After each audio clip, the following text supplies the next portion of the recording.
Well, Bark River Pro Racing just about ready to be cut loose here for round 12 at the Island Resort and Casino Off-Road Rumble in the UP. But first, direct your attention down to the podium for our invocation from Chaplain Mark Budke with Racers for Christ.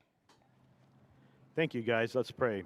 Dear Heavenly Father, we just thank you for this great day. We got a little cloud cover going on, keeping us all nice and cool and a nice breeze, Lord. But today is Sunday, and it's the day the Lord has made, and it's a race day, and it's going to be a good day. And I just pray that all the racers stay safe out there, and all the safety guys, when they're out there doing their thing on the track, Lord, you keep them safe too. That's a dangerous job, Lord. But, Lord, we're just praying for all the spectators too, everybody in the pits, stay safe and hydrated and have a great day today. And we just thank you for the honor guard coming out here. What a blessing it is to have them out here too, and all the good work they do, and all the volunteers here. Lift them up in prayer too today, Lord. But that's what we're praying for today. In your awesome name of Jesus Christ, amen. And as always, a great big Michigan. God bless America. Now we ask that you please rise if you are able, as our nation's colors are presented by American Legion Post 438 from right here in Bark River.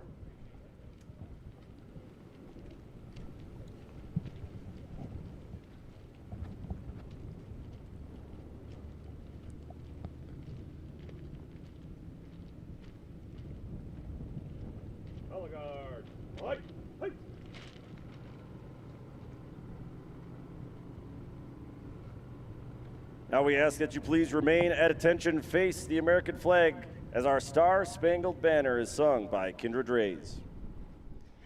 Oh, say, can you see by the dawn's early light what so proudly we hailed at the twilight's last gleaming, whose broad stripes and bright stars through the perilous fight o'er the ramparts we watched were so gallantly streaming, and the rocket's red glare, the bombs bursting in air, gave proof through the night that our flag was still there. Oh, say, does that star-spangled banner yet wave o'er the land of the free and the home of the brave?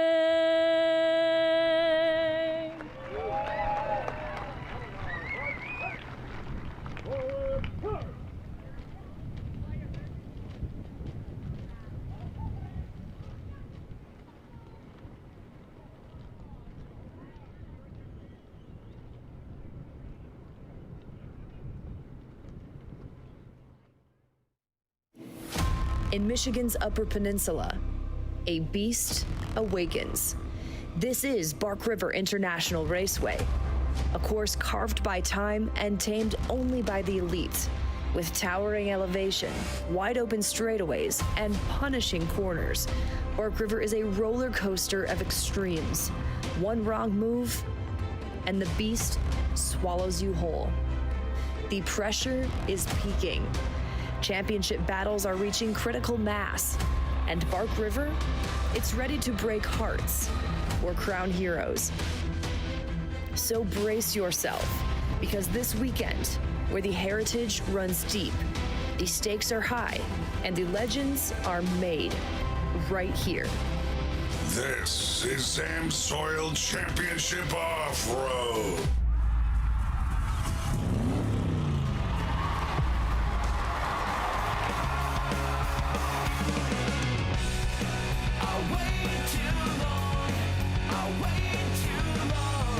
Now my slow heart is going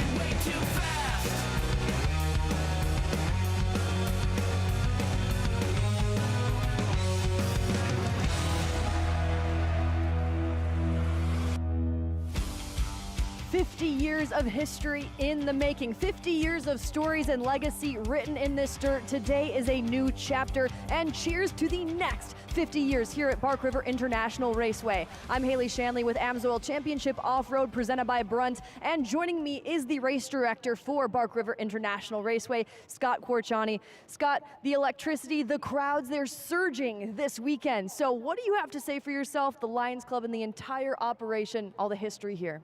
Well, from 1976 to now, I mean, 50 years, right? Any organization that can do something for 50 years, I mean, it's something to behold in and of itself. I know Jason alluded that yesterday from Crandon. So from the UP Off-Road 100 to where we are, it's just the amazing transformation that we've had.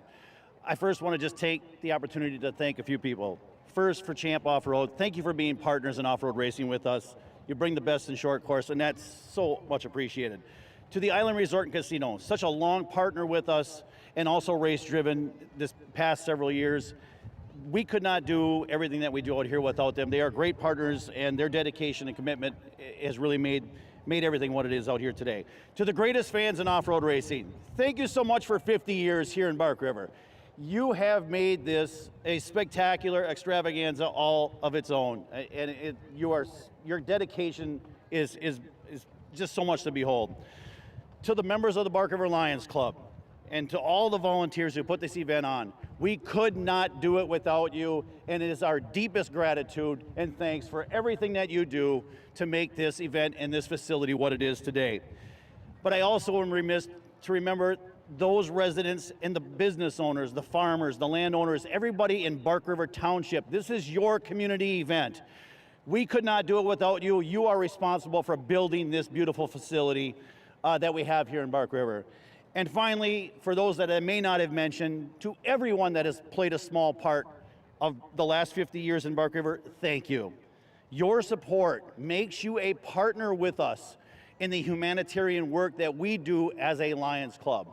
The impact of the lives that you have on others through those that we serve cannot be measured by only what happens here on this weekend. It lives on and on. So cheers to 50 years, Bark River. Thank you for everything that you've brought. Enjoy today, enjoy your time here, and we look forward to the next 50. Thank you so much, Haley. Thank you, sir. Scott Quarciani, race director here with Bark River International Off-Road Raceway, and cheers to you, race fans. I'm here with one of the biggest race fans in all of short course off-road racing, Nolan Castellian. Nolan, let's kick off this conversation with our teammates. Yesterday, is it a stretch to say, felt like we went back in time a little bit, right? We did, and it was great to see. What better fitting way for to celebrate the Bark River 50th than to have some OGs, some guys who've been coming here for almost 40 of those 50 years, pick up some big wins on basket day. Really cool to see that. It's been spectacular, but we're only halfway through the pro racing. Let's bring in our analysts, Brent Smith, Shane Stetsny. Brent, you've been behind the wheel. Day 2 here at Bark River. Are you approaching this one or maybe doing anything a little bit differently on track, knowing that today's the day to lay it all on the line? Well, Haley, it's Sunday of Bark River, and from my hometown, if you're in behind the wheel of a race truck or a race car, it's go time. You're going to the big house in Crandon, but you want to put on a show. You don't want to wreck your equipment for Crandon, but you definitely want to win leaving Bark River. And Shane, for you, was there one big surprise yesterday? What stood out to you the most? Oh, man, I think the intensity was probably ratcheted up a little bit higher on Saturday. That goes for both sportsman and pro racing, both sides of the coin here yesterday in round 11. We saw it in sportsman racing this morning, too, a little bit more chaos, even than we're used to seeing maybe on most second days of Champ Off-Road races. So I think the pros are going to bring it. And to echo what Nolan said a little bit, I think some of those OGs are going to have another great day here as we celebrate 50 years at Bark River. It's always good here, and we know today, I wouldn't be surprised if we get a few more. These drivers have a few more tricks up their sleeves, some more surprises in store for you. Well, now it's that time before we set them off for our first race of the day. Let's meet a few of the drivers you'll see on track momentarily. From Gladstone, Michigan, driving the number 20 Pro Spec truck, Braden Boscia. Braden, it feels like that first career win in this class, you were just on the cusp of it. Is that how it feels? How close are we? Yeah, I think we're really close. Starting on the pole today, so we're going to do whatever we can to get this Highland Internet Pro Spec on the top of the box. home race. How much were you feeling that fuel you yesterday? It was everything. You know, I really want to win here in front of the home crowd, and like I said, we're going to do what we can to make that happen. He's got a lot of fans behind him. Let's get loud for Pro Specs Braden Beauchamp.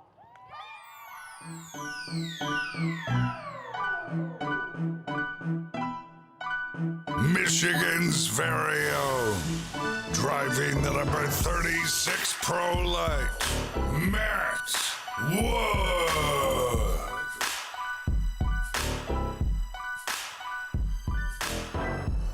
Well, this is a driver who's been around several years now in Pro Light, starting to rack up a couple wins. Brent, you've raced heads up against Matt in Pro Light. You know this dude is bad fast behind the wheel of that number 36 truck. Yeah, my second time out in Pro Light, I got a third place, my first podium ever in Pro, and Matt Wood won that day. You had nothing for him, and you admitted it. Oh, yeah, he was checked out on the field, him and Trey Gibbs, and I always loved Matt Wood. He knows how to wheel a car. He puts in all that hard work, those blood, sweat, and tears. Him and his father, they work in their own business, so they have to make enough to make it happen out here. And when they take off to go to California like last year, they want to make sure everything was right to come to this year and be full strength.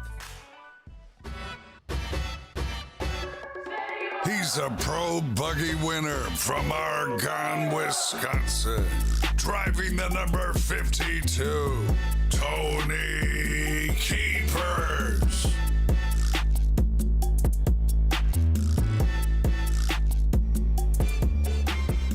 Tony Keepers, still in that championship fight, always a strong contender. Have things changed for you at all since that first career win in this class? A little bit more confidence now, knowing that we can win a race. So yesterday we got top qualifier. We had a bunch of carnage, had to start last because we had issues for qualifying. So today I drew a 6 for myself, so I'll start there and see what we can do. Hopefully be the fastest car on the track again and go out and get us a second win. Good luck today. Ladies and gentlemen, make some noise for Tony Keepers from Pro Buggy.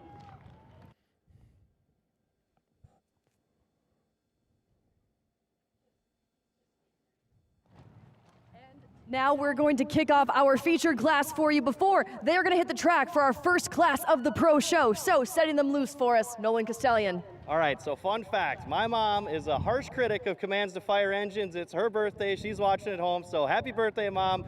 I hope this is good enough for you. Drivers, start your engines!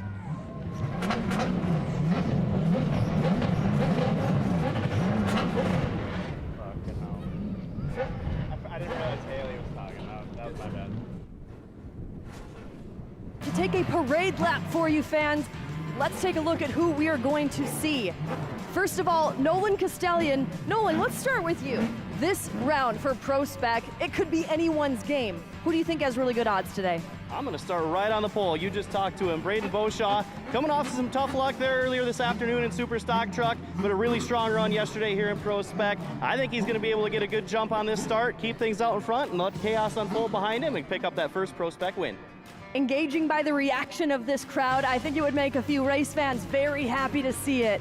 Brent Smith, I have my eye on another racer who is actually in championship contention. Name him. I would love to say Nick Visser, because Visser's been just so strong this season. Picked up a new sponsor coming up into this weekend, Wendricks Trust. Remember last year in 2025, he went over the rise going in the backstretch, and he ended that truck really, really bad. In the offseason, they gathered things up. Dustin Pence built him a brand new truck.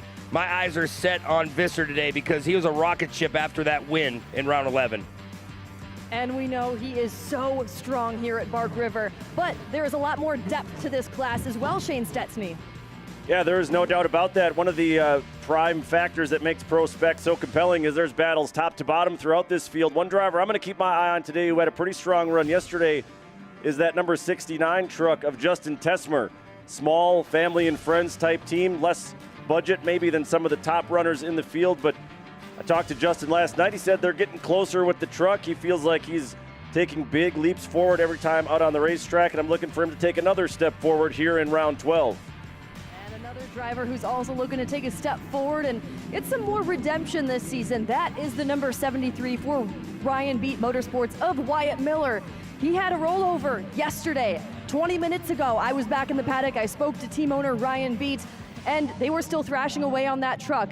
on track now. I think it's safe to say all good to go, but it was all hands on deck. Ryan's truck was sitting there all good to go, but Ryan also told me it was a late night. They were working on this thing until 1:30 in the morning before they had to call it a night, knowing it was going to be an early morning. But I have full trust in that operation, that Wyatt Miller and that number 73 truck, they are good to go for today, and I'm expecting big things. So, ladies and gentlemen, as they cross that race-driven start line, they're going to be making their way by one more time. So, Bark River International Raceway, make some noise for the stars of Pro Spec.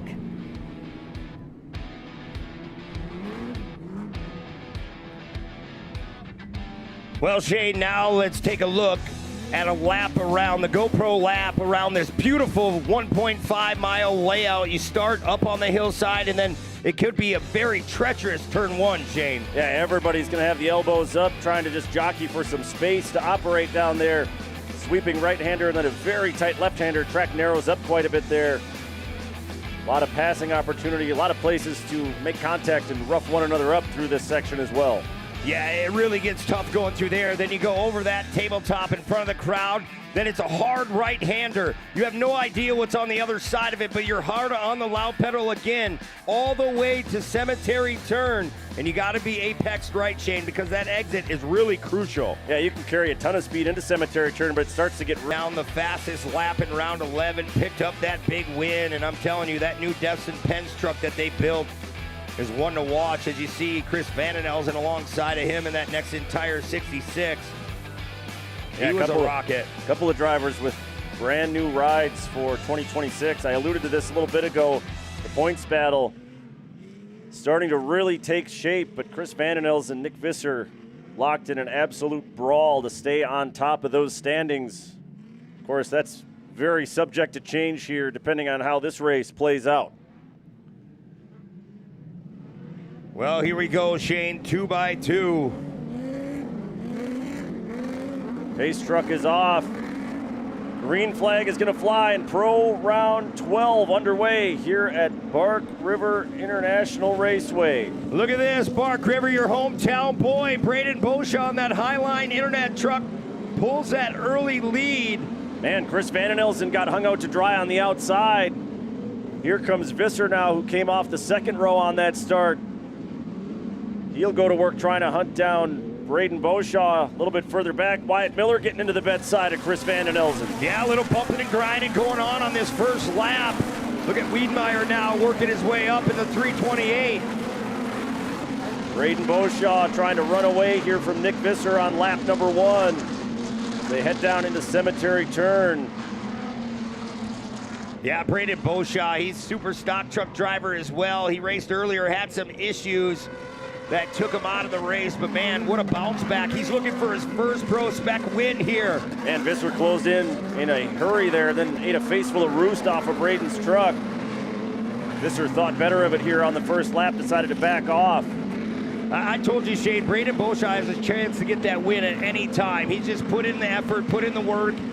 That was his father's old Pro Light from back in the day. They revamped it. Oh, Visser goes around. Mistake there by Nick Visser. He's going to lose a handful of spots. As we look back to the front, though, Braden went wide, and that opened the door for Dylan Parsons to take over the lead. Boy, oh boy, where did Parsons come from? It looked like he just snuck right on the outside of Beauchamp. Yeah, right place, right time. He splits the defense and finds himself out front. Braden's not going to go away, though. He's going to go back to work. He knows he made a little mistake, but it's a lot easier to chase a guy, Shane. It really is. Yeah, he'll be able to settle in here throughout this first half. Avery Hemmer in the third spot. There's a glimpse of Avery in that number 15 truck. Driller Wyatt Miller in fourth, and Wesley Vandervoort having a good early run up in the top 5. Yeah, Vandervoort, remember that truck got all tore up at ERX Motor Park. Mikey Van Den Heuvel and the guys got the job done, got him back out here. Look back up front down in Cemetery Turn. Once again, Parsons trying to open up that interval over Braden Beauchamp. Yeah, he's just inching away. There is the Bass Pro Shop Chevrolet of Wyatt Miller. The Thriller's been in a little bit of a slump lately, looking to bounce back. Yeah, Miller went upside down back in round 11. A ton of work had to be done on that truck. Finds himself in fourth place and trying to hold off the rookie, Wesley Vandervoort. Yeah, Wesley Vandervoort showing a lot of speed right now, Shane. Oh, Wyatt Miller getting a little crossed up, lifting that right front tire like a sprint car. He knows how to drive them as well, Shane. Yeah, he stays busy all summer long, traveling all over the country. Battle for 4th, 5th, and 6th is what we're watching as they head back down into turn 1. Yeah, Wyatt's actually going to be running 410 sprint cars in Plymouth, Wisconsin here in a couple weeks. Oh, a little shove there from Visser getting into Vandevort. Visser, one of the veterans in the class, giving a not-so-warm hello to one of the rookies out there. Man, look at that line chain right down on the bottom. He's going to try to beat him to that corner and make that slide job pass. Look at that, no contact. Visser able to get the job done and move up back into the top 5. Remember, I talked about it in opening ceremonies. That's where Visser went upside down multiple times last year. That Wendrick Trust number 80 trying to lock and load to Wyatt Miller. There goes Parsons on the bottom of our screen, as well as Beauchamp and Hemmer. Yeah, Parsons starting to open up that gap more and more over Braden Beauchamp and everybody else. I also caught a glimpse of Chris Vandenelsen. I believe Chris might have gone into the hot pit. He is just barely out front of our race leader right now. Boy, look at this battle going on, though. Shane Visser goes to the inside. Man. What a pass. Man, that truck just stayed planted down on the bottom. Great drive there by Visser. Yeah, he's definitely hooked up. There's Vandevort, that 96. Boy, what a show we're going to have at the halfway point. All these top 5, 6 trucks are so tough. Yeah, there's no doubt about that. Visser trying to run away now from Thriller Wyatt Miller. Here comes Vandevort back to the outside.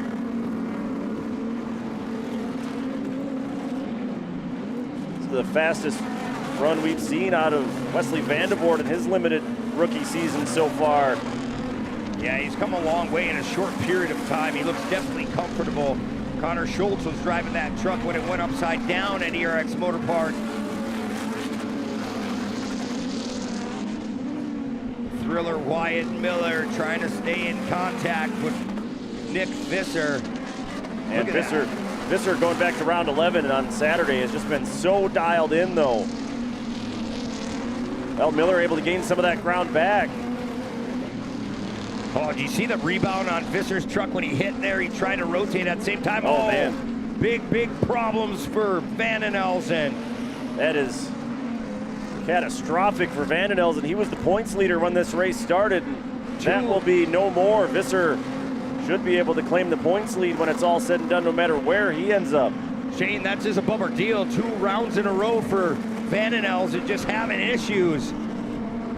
Still Parsons, Beauchamp, Hemmer, Visser, Miller, your top 5. Well, Miller's starting to reel in Visser once again as they come down into turn 1. Look at Miller trying to creep right along the bottom. There's Vandevort again, gaining that ground back on Miller.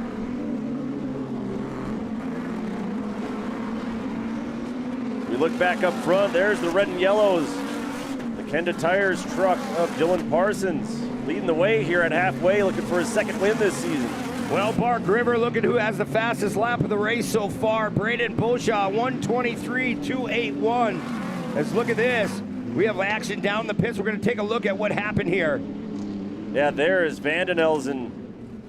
Yeah, whatever happened to him, something let loose on that right front. Wow, look at Beauchamp just bonsaiing off that hill. Yeah, really lucky that Vandenelsen had the presence of mind to steer himself out of harm's way. You see Vandenelsen down in the hot pit.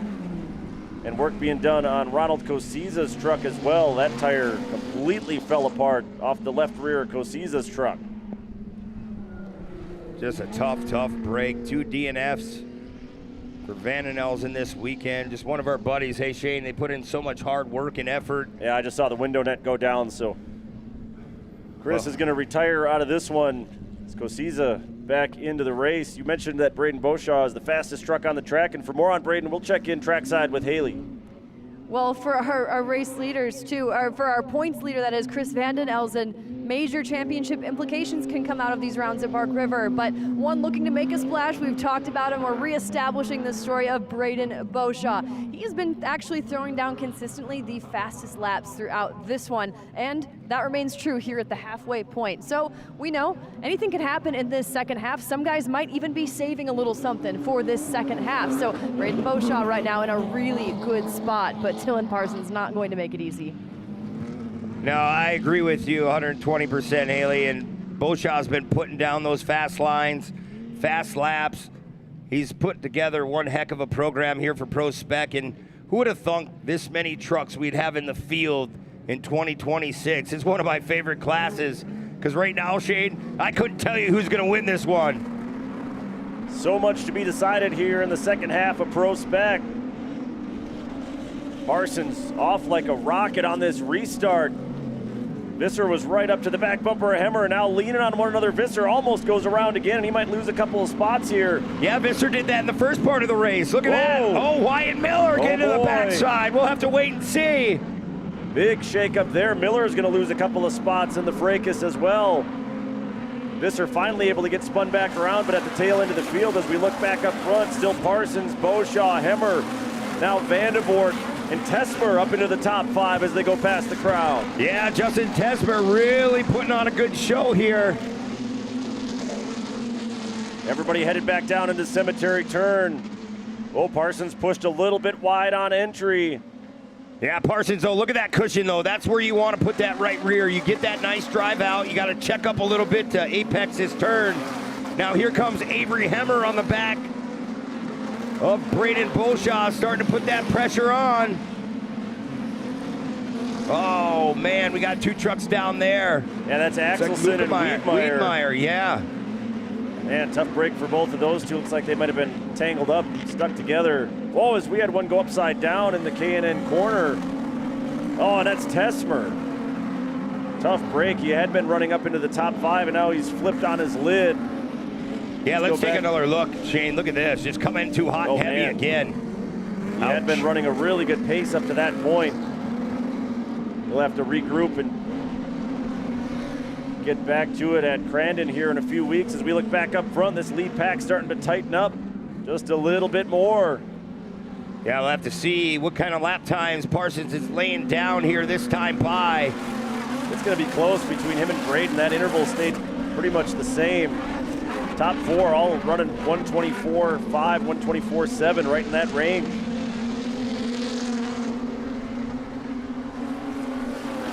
Toys for Trucks 99, just putting it down right now here in Bark River, Michigan. See, really 4 different lines as they exited Cemetery Turn. This battle's starting to get a little bit hotter as well. Vandervoort trying to put the move on Avery Hemmer. Yeah, look at the roost that Vandervoort's getting in his cab. Hemmer, Vandervoort. Everybody hard on the brakes as they landed over the big jump. Local yellow still out there as Tesmer getting some help from the safety team. Boy, Braden played it a little safer than I thought, right? He didn't gain any ground on Parsons on that caution. That's the time where you can pick apart a couple feet.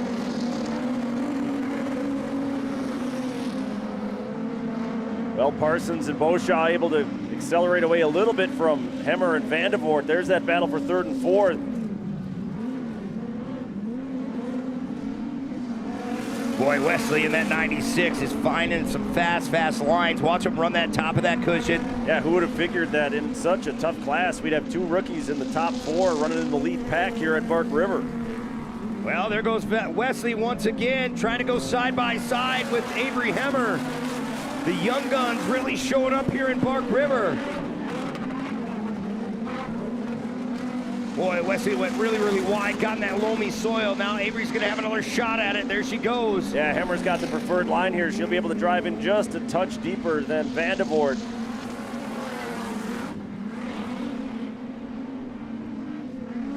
Hemmer able to reclaim that spot, but still that battle will rage on. We're in the late stages of this race. 30 seconds left on our clock. Leaders just now headed up and over that big flyaway jump. Parsons able to stretch it back out, maybe 4 truck lengths over Braden Beauchamp once again. Boy, Braden switched up his line this last time by. He went a little bit wider to try to get a better exit. He's so methodical, though, behind the wheel. He's smart. He went to school at Michigan Tech University for engineering. He wants to be around motorsports for his career, though, Shane. He wants to work for something in NASCAR, something high up. I want to see him stay in a truck. Yeah, he's proven he belongs at the front of this pro spec field. There goes Vandervoort again, trying to get to the bedside of Hemmer. Not quite enough grip down there on the inside of turn 2. Boy, Vandervoort just beating up that front end on his truck, just trying to negotiate everything here in Bark River on this tough layout. Hey, you know that a Flying Dutchman off-road truck, you'll be able to throw anything you want at that thing and it'll handle it and then some.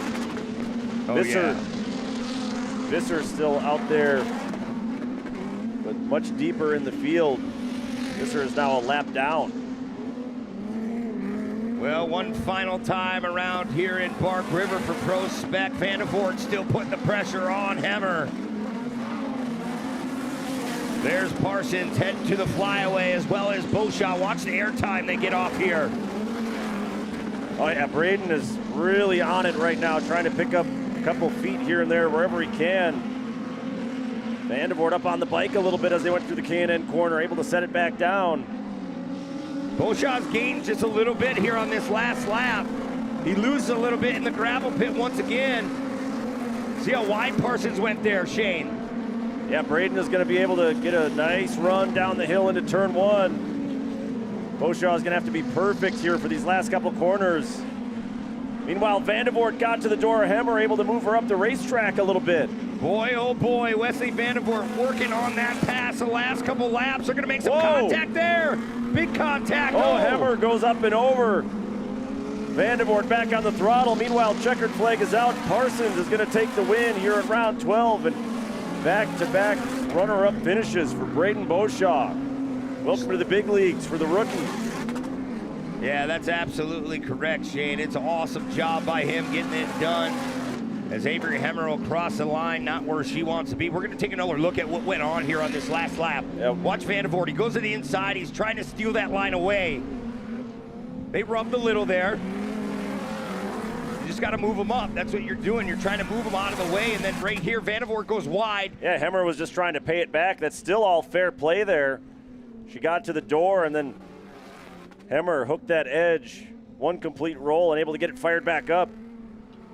She was able to continue on and still held on for 4th. By the way, Parker Frank, another rookie, up in the top 5. So, wow, great day for our rookies. 3 out of the top 5 rookies in this class. Just goes to show it, any day could be your day. See Braden giving a big thumbs up there to Dylan Parsons. That's sportsmanship. Both those drivers, they ran each other clean. Hey, I'm sure Braden will be the first to admit Parsons was just the better man today. He was dialed in from the drop of the green flag. Well, we're going to step aside and come back here in a few moments. A lot more pro racing yet to come. Stay with us.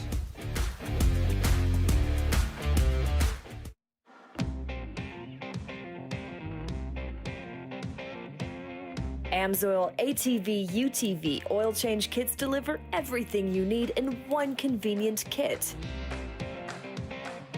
Built to take the heat and the cold, this all-season formula powers through brutal terrain, heavy hauls, and weekend-wide throttle therapy. It fights rust, resists wear, and keeps your rig ready for whatever's next. AMSOIL, protection you demand, performance you deserve.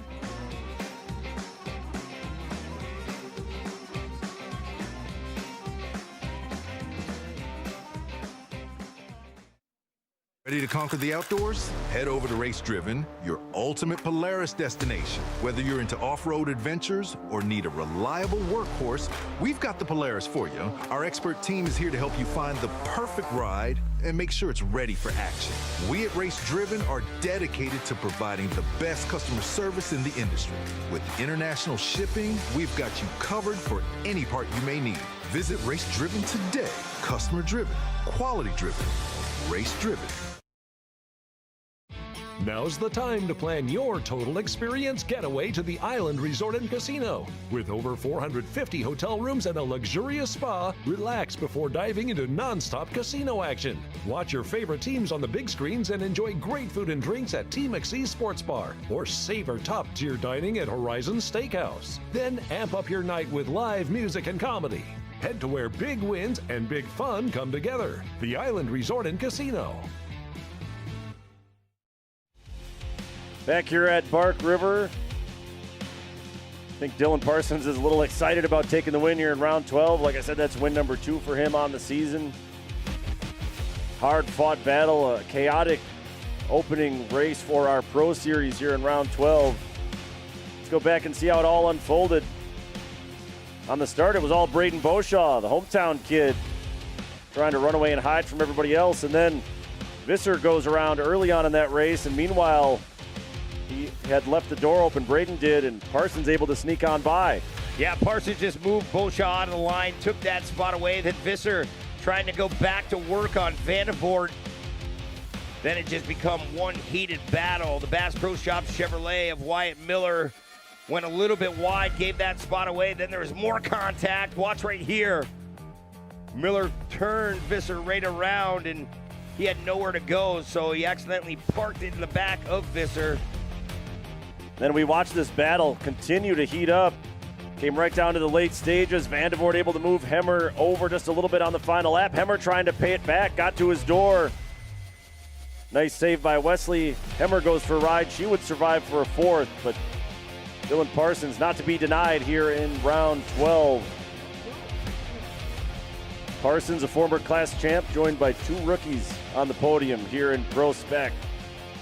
Banner day for the Young Guns once again in this always competitive Pro Spec field.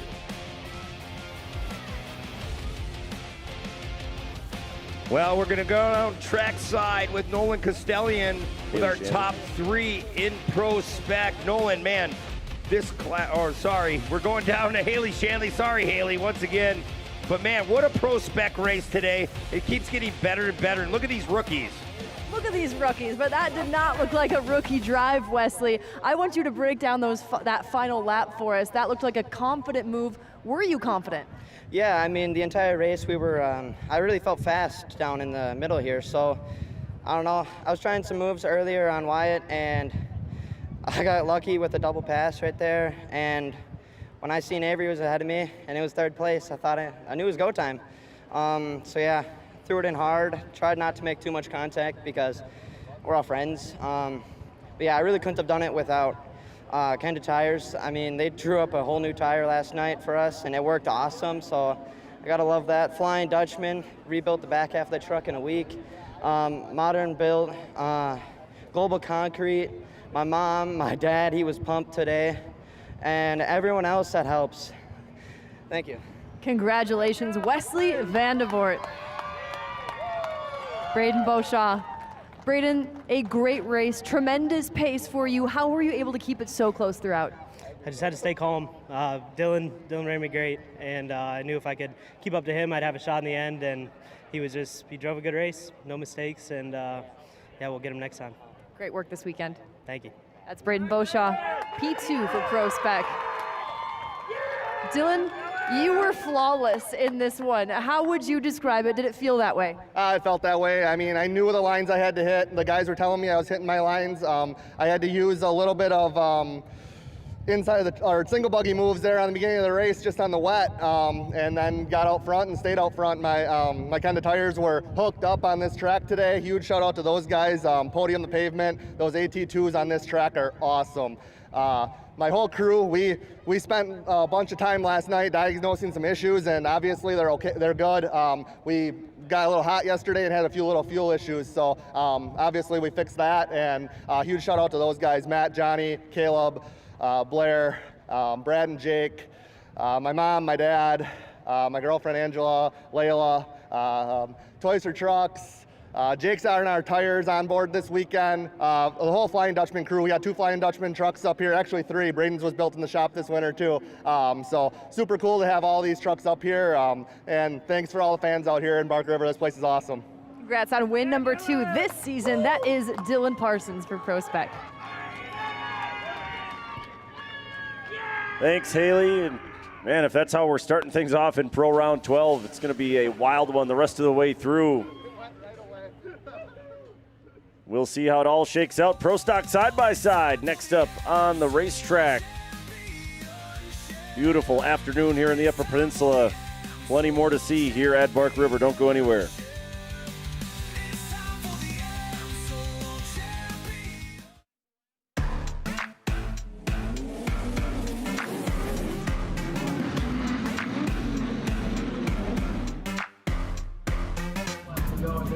Oh, hi. Sorry. Pardon me. Just trying to win a pair of boots. Maybe not this boot. It's not quite my size. But you know what boots are your size? Are the boots that you could win. Because every day of AMSOIL Championship Off-Road presented by Brunt, we're giving away a pair of Brunt boots. Here's how you do it. You're at the event. You stop over by the giant Brunt workwear boot. You take a selfie. You slap it on Instagram using the hashtag BruntOffroad. That enters you for a chance to win a pair of Brunt boots each weekend. And if you don't win, don't worry about it, because in fact, you can use this promo code on your screen for $10 off your first purchase of $60 or more at bruntworkwear.com.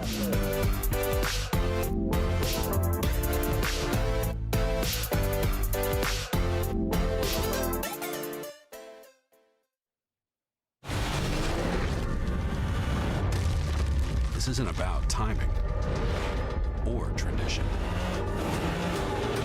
It's about crafting the right tool to erase the middle ground and draft the blueprint for what's next. Overkill, they say? Or is it? ZF Moto. Experience more.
Back here once again in Bark River. You can see some ongoing podium celebrations down there after that Wild Pro Spec race. Track prep going on in advance of Pro Stock Side-by-Side, which will be on the racetrack in just a few moments. But first, we've got our team historian, Nolan Castellian, down trackside. We're going to see if we can stump our friend Nolan with some of these trivia questions. I don't think we can, but we're going to try. Do your best. Do your best. You're the one that stumps us. That's how this works. It doesn't make sense. You're being younger than us. We were there for the history, but you know it better than we do. But here is some AMSOIL trivia for you.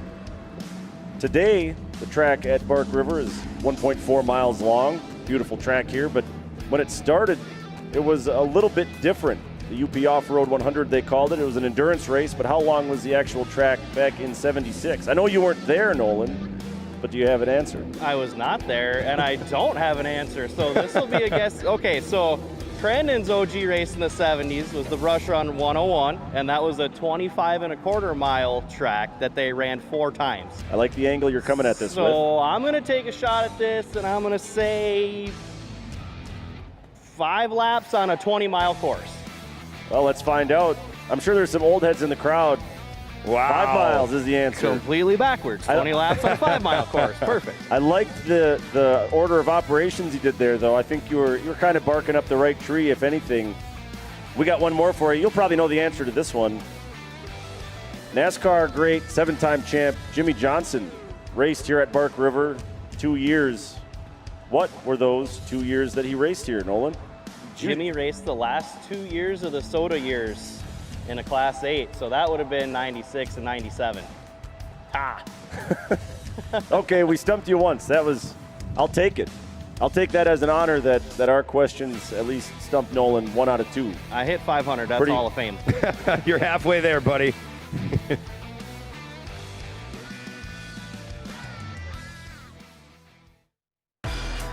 The Pro Stock side-by-side class is where production-based performance meets pro-level intensity.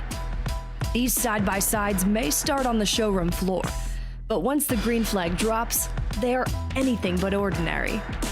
Tight wheel-to-wheel battles, explosive launches, and relentless action make this one of the most unpredictable and exciting classes on the circuit. With strict stock rules and a stacked field of top-tier drivers, it's all about pushing the limits of what these machines and their pilots can do. Factory-built, battle-tested, unequaled action. This is Pro Stock side-by-side.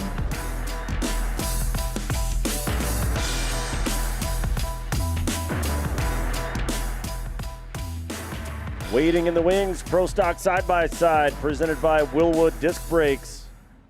It's like track prep just about fully wrapped up. They're going to have a beautiful racetrack that they are going to absolutely chew to bits and pieces. You see Colton Krajcek center frame down there, that number 53 Bikeman Performance Polaris. So many tough competitors in this class, though, Brent. Yeah, it's fun to watch Pro Stock side by side. And look at that, your hometown boys starting on the front row. Benjamin Heiding right alongside David Gay, then Cross Kirchmeier, Colin Truett in row number 2 on the outside. And look at that, Brody Sands. You can keep going down and just naming big heavy hitters. Yeah, Sands will be alongside Jeb Boodle in the 3rd row. Boodle was the winner back in round 11. Kirchmeier, by the way, your points leader, a commanding 32-point lead over Jeb Boodle. Colton Krajcek, Jake Kazembecki will roll off in row number 4. Jesse Greaves and Cody Jones in row 5. Then it's Lucas Houle, CJ Greaves, Bill Berger, Cameron Berg, and TJ Sievers. Greaves looking to bounce back after a parts failure yesterday. Yeah, it's a tough break for some of these drivers, and that's what's so cool, right? We have 2 rounds on the weekend. You can bounce back and try to gather up as many points you can going into the big house in Crandon in about 3 weeks. It's crazy to think how close we are to the end of the season for our sportsmen. Pros, we get to go to San Bernardino, California at the end of the season, which is fun, Shane. I can't wait for you to be out there. We missed you last year. So we look at our Yokohama top qualifier, number 41, Jeb Boodle. He's just a rocket ship. That's all I can say. Anytime he's in any one of his cars, he's the guy to watch. Yeah, just to summarize how round 11 went for Jeb Boodle. He won in Pro Stock side-by-side in round 11, set the fastest lap of the race to be the top qualifier for today. Then he won in Pro side-by-side and set the fastest lap to be the top qualifier for Pro side-by-side later on as well today. So basically, if you could have won something yesterday, Jeb Boodle did win it. Yeah, he won everything. Everything he went out to try to win, he won it. Yeah, he definitely capitalized, and that's why he's up in the points all season long. Jeb Boodle running one of those Greaves cars. There's CJ Greaves in that 33, Cross Kirchmeier in the 75. Yeah, Kirchmeier, the only Honda in the field here in Pro Stock side-by-side. See him alongside Colin Truett, one of the many Polarises that regularly runs up front here in this field. Take a quick look at the points here in Pro Stock. Kirchmeier, like I said, a 32-point lead over Jeb Boodle. David Gage. During that long jump, and that could play havoc, but right now, we're ready to go green. 78 degrees here in Bark River, a little breeze. Humidity's laid down a little bit. Perfect racing conditions. Here we go. Well, the hometown hero, Benjamin Heiding, is going to be able to lead everybody down into the entry of turn 1. Man, David Gay was way sideways trying to hold that inside. He might have made it work. There's a dry line on the inside. Wow, look at that crossover. Heiding just slams the door. Perfect start there by Benjamin Heiding, able to keep the dogs at bay as they come onto the front straightaway. It's Heiding, Gay, Kirchmeier, Boodle, Truitt, your top 5. Benjamin Heiding leading this field. David Gay in second. There's Kirchmeier trying to move Boodle out of the way. Boodle got a little crossed up. Here comes Truitt. Colin Truitt down to the inside. 3 very different lines between those 3 drivers. Truitt might have the edge here on Boodle. Boodle's going to be stuck on the outside as they enter the chicane. Yeah, Boodle had to check up and just get in line. Yeah, he's going to be patient. He's just playing possum back there. He knows the track's got a lot of moisture in it. He's going to let it dry out, just keep picking his way forward as Benjamin Heiding, that race-driven Polaris, really laying it down here in his hometown track. Oh, Truitt a little bit out of shape through the K&N corner, that right-hander as he climbed the hill. Yeah, I think everybody's struggling a little bit trying to find grip on this racetrack. Yeah, they really are, Shane. You can see how shiny it is still in some sections. He'll brush that wet stuff right off. Look at Heiding backing it in like a Pro 4.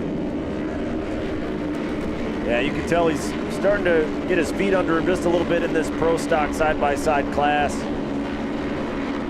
When I talked to him at Anago, I'm like, how's it going, buddy? I talked to him and his father, Brian. He's like, you know, it's a struggle. These guys are fast. They're good. They're the next level. I just want to get to run with them. I don't expect to do it this season, but eventually we need to run this pace. And look at what he's doing today. He's gradually getting better and better. It's so cool to see. Well, I think there's a lot to be said for racing at your hometown track, too, that Heiding just, the confidence is just a little bit higher when you're in a comfortable setting, as you see Boodle flying by Truitt. I think he surprised Kirchmeier a little bit as well, as Kirchmeier made a lane change there and left the door open. Big time move there by Jeb Boodle, got 2 spots in Cemetery Turn. Boodle is on the move now in that 41. Look at him catching the backside of David Gay. Watch him, he's gonna dive down on the bottom, try to outbrake David. Look at that, nice little bump and run. Yeah, just the slightest bit of contact. That's all fair play as Boodle slides into second. Heiding better get on his horse here because Boodle is on a charge. I was just gonna say it, Shane. Oh, Boodle though went a little bit wide coming out of the gravel pit. Gay able to reel it back in just a few feet. Benjamin Heiding just needs to keep looking forward. Don't worry about what's behind you. Just keep running that fast line. Just keep working that track. Just go where that line goes. Don't try to do anything uncomfortable in this first half. A lot of time left though, Shane. Our field comes across the finish line once again. CJ Greaves, by the way, all the way up into the top 6. He started 12th in this one. So CJ having one heck of a first half here as well in round 12. Yeah, he's plus 6 spots already. He still has over 7 minutes to go. Track starting to dry out down there in Cemetery Turn. You can see drivers with a few more choices for lines through that area on the racetrack. Look at Truitt just right on the back bumper of David Gay as they go up the Yokohama Flyway. Meanwhile, we've got a challenge for the lead. Boodle setting up a little outside. Ben knew he was there. He just played protected line right down on that bottom. Nice defense there by Benjamin Heiding. Boy, Boodle's really gained that ground on Benjamin, but kudos to Ben just to stay that pace. I think here's where we're going to see Boodle not really try to make a pass, but just keep the pressure up. Just be relentless here. He knows that there's a ton of time left in this race. As we look further back, Colin Truitt now going to work on David Gay. That would be a pass for third if he can make it happen. Here comes Jeff Boodle one more time. He gives him a little love tap on the left rear. They're side by side. Benjamin Heiding still going to click off this lap in the lead. Like I said, I don't know that Boodle is really pushing hard to get in front of Heiding. He just wants to keep bothering him, keep letting him know that he's right there. They'll open it up as they head back towards turn 5, what they call cemetery turn here at Bark River. Look at Budo giving up a lot to gain right here. He's trying to stay down at the bottom. You see CJ Greaves use that line in the Pro 4. How about Colin Truitt starting to creep up on our leaders? So Truitt finding some early speeder. Look at Truitt, big time run over the Yokohama jump, and now he's alongside Hiding. Yeah, he just bonsai'd off that flyway. Hiding up on the bike, sets it down. Barely able to make the save. Truitt wasn't in the right place to capitalize on it. Boy, he put that up on 2 wheels and just rode it out like Joey Chipwood, set it back down, didn't miss a heartbeat. And Truitt's hair has been on fire for this whole lap. Got by David Gay and then flew right by Boodle. That race-driven Polaris doing what he needs to do with a pack of dogs, just hunting him down. Yeah, Kirchmeyer's starting to close in on him as well. As look at this. CJ Greaves headed for the hot pit lane again after some mechanical issues yesterday. We're about to come to the halfway point here in round 12. Benjamin Hiding from right here in Bark River leads the field in Pro Stock side-by-side. Man, oh man, what a drive by Benjamin Hiding to hold off Truitt, Boodle, Gay, Kirchmeyer. This is going to be a battle right to the end. But we talk about confidence all the time, Shane. You imagine the confidence, like you said, being in his hometown, being comfortable, you know who you're surrounded by. But to have a car that can lead you to this point, you got to drive the thing as well, and he's doing a great job. Yeah, and you alluded to it earlier, though, Brent, that jumping from even from Pro-Am side-by-side, where there's a ton of talent in the sportsman ranks, into Pro Stock, it's a whole other planet, man. These guys are aliens behind the wheel of these race cars. Well, we saw a big-time charge by Colin Truitt toward the tail end of that first half run. Haley, what else can you tell us about Mr. Colin Truitt? Well, Colin was rather transparent about his approach for this weekend, and that he said, in his words, we've been bitten by the snake a few times here lately this season. Of course, he's won earlier in this year. We've seen him on the podium, but has been troubled by some bad luck. So this weekend, he said, it's time to bite back. And I don't know if there's a better depiction of that than what we are seeing here today. And rewind to yesterday's round. He said, we're back. This was the feeling that we have been chasing. So I'm excited to see what Colin is going to do in this second half with all of those things considered. Thank you very much, Haley. And yeah, Colin Truitt, he is ready to be locked and loaded in this second half. He made that bonsai move at the right time, right before the mandatory competition caution, and especially to do it against Jeb Boodle. You caught him off guard, got that pass done when he was getting held up a little bit. That's what you have to do. You have to pounce on every opportunity you can late in this race. I was about to say, if that final lap of the first half is a preview of what Colin has in store for the second half, look out, Benjamin Hiding. It's going to be a battle here when we get back underway. Well, here we go. It's Hiding, Truitt, Boodle, Gay, Kirchmeyer, your top 5. Let's go. Top 3 staying nose to tail down into turn 1. Oh, Hiding up on the bike again. That's going to be the opening that will cost him the lead. There goes Colin Truitt into the front. So all it takes is one little bobble, and guarantee you Benjamin Hiding's kicking himself in the rear. He's pretty upset about that little bobble, but he's got to go back to work. Now it's, hey, I can run with these guys. Let's see what I can do chasing them down. Yeah, he knows he's got the pace as Boodle practically pushing Colin Truitt up the hill past the crowd. You can't do that, Shane. You bump somebody, they're going to go upside down. Yeah, you got to have a lot of trust in one another. Those guys have raced against each other for several years, not just here in Champ Off Road, but other places all over the country. Little push there by Truitt, finally able to get the car to rotate. Yeah, he was struggling a little bit. Look at this, Boodle. Man, he's just riding all the way up this hill. Watch, he did it to Hiding a couple laps ago. Boodle gets any closer, he'll be able to read the tag on the back of Colin Truitt's driving suit. Trying this little crossover move. Truitt saw that coming from a mile away and didn't leave an opening for him. Watch Boodle, he's going to come back down to that bottom. Truitt he knows he's going to do it. He tries to put that left front right on that inside. That is the fastest way around right now there. Up and over the tabletop, back down the hill in front of the crowd. Further back, that is Kirchmeyer trying to work his way past David Gay. Track really starting to go away on that inside. Yeah, Cross Kirchmeyer told me, oh, as Ben Hiding is going to lose a couple more spots there. Not sure what's going wrong now for the 09 of Benjamin Hiding, but he has fallen back to 5th. was about to say, Kirchmeier told me earlier this season the tire compound that he's been running really favors, basically as the track gets worse, his tires really come in, so Kirchmeier, no surprise that he's starting to move forward here in the second half. Yeah, I expected that. I expected him to start picking these guys apart and move up into that top 3 at least before the end of this one.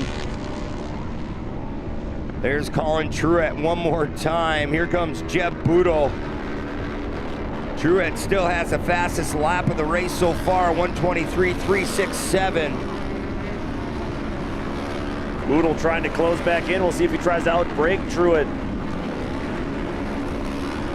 Running about the same line. Boodle's gonna have to just keep chasing, at least for the moment. We're gonna get a glimpse of that battle for third as well. Kirchmeier staying right on the bumper now alongside David Gay. I don't think he's got the drive to pull fully alongside, and he does not. So back to the drawing board as well for Kirchmeier, but a couple of duels up in the top 4 as Boodle up on the bike just a little bit. Yeah, turn 1's getting all tore up, Shane. You gotta be patient going through there. You gotta be hard on the pedal, or you gotta be patient down on that pedal, because it's a happy medium right now on this track, as Boodle's gonna have to put his head down to catch Truett. Well, another great run by Boodle, and a lane change. He's going to try to get alongside Colin as they go up the hill, and Jeff Boodle takes over the lead as they go past the crowd. I think Truett might be off the pace. He is. Big smoke out of Colin Truett's car. Yeah, I was going to say something was going wrong with that ride, because he was definitely off the pace. Now, Jeff Boodle taking over that race lead, and last time by, he was the fastest car. That leaves Boodle more or less by himself out front. There is Truett. Man, big frustration for very good reason there out of Colin Truett. Felt like it was his race to lose. He'll have to bounce back and come back that much stronger in Crandon, as this now becomes the battle for second. The points leader Kirchmeier trying to work his way around David Gay. That's been the story of this second half. And further back, a big battle going on, and Krejcik, excuse me, the number 53. Gets sent into a tumble. Twice up and over goes Colton Krejcik. Boy, this track really can bite you if you're not patient with these turns. Yeah, that's exactly what it is. I think it's just becoming more and more treacherous. The white flag is going to be out here in just a moment for Jeb Boodle, trying to go back-to-back here in Pro Stock at Bark River. One more time around. Look at Cross Kirchmeier now putting the pressure on David Gay one final time. Crossing that 75, just sat down on that inside, tried a little bit wider a lane coming in to Cemetery Corner.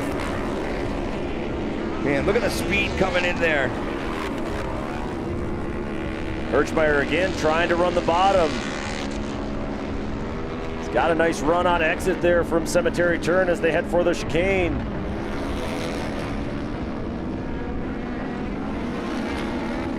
I think Cross is starting to set up the move. Yeah, he's been trying to put it together last couple laps. Look at, he's going to try to outbrake David. He's trying to shove him out of the race line. He makes that pass stick. Nice little block pass there by Kirchmeier. We'll see if Gay has anything left in the tank to battle back. Look at Kirchmeier pull away. They head down into turn 1 here. White flag is in the air. A couple of corners to go. Jeb Boodle is going to be able to cruise it across the line and break out the brooms once again this season. Man, these Pro Stock side-by-sides are one to watch. We see a lot of blue groove just from these cars as Jeb Boodle getting it done again. Bring out the broom. Great day as well for Cross Kirchmeier. He will maintain his grip on the points lead with only 3 rounds remaining for our pro divisions. Boy, a solid run for Benjamin Heide in the top 5, finishing 4th. He led a lot of laps. That's the confidence he's got to bring into Crandon. He knows he can run that pace with these big boys. Another podium finish for David Gay as well. David has a couple wins this year and a handful of podium finishes. TJ Sievers also in the top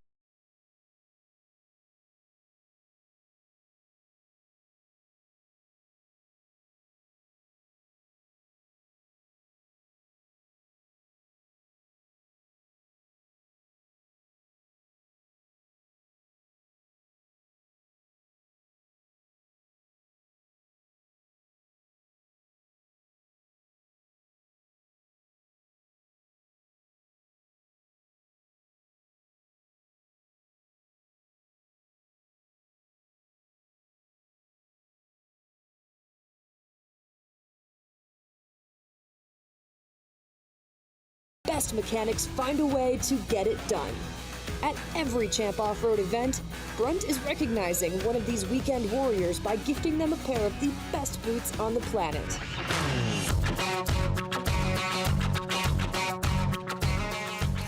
If you've been to an off-road race, you've seen Victory Lane, you've seen this guy pretty much everywhere in the venue, but he's always helping out the racers. Nate, why do you do what you do?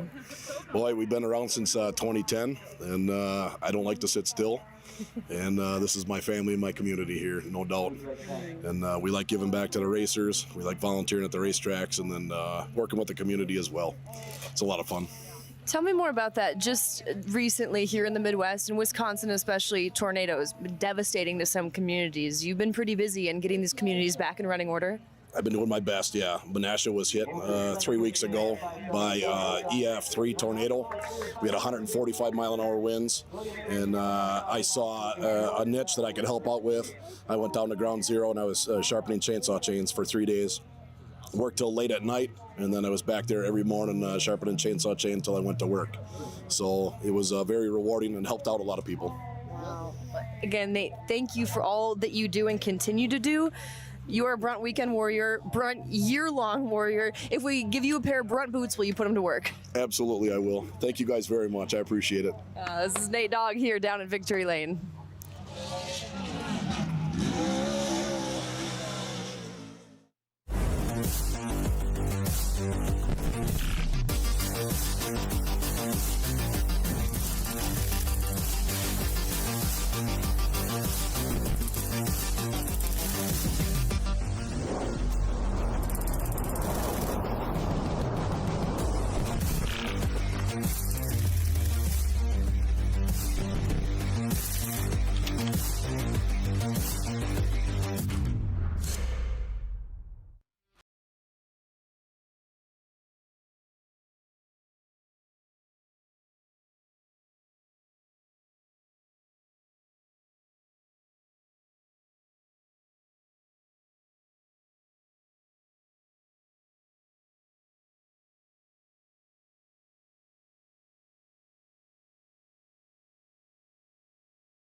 Nolan, David Gay, come on down here. The range you experienced up there in podium position, having to fight your way back. What's your assessment of this one, and what are you taking on to the next round in Crandon?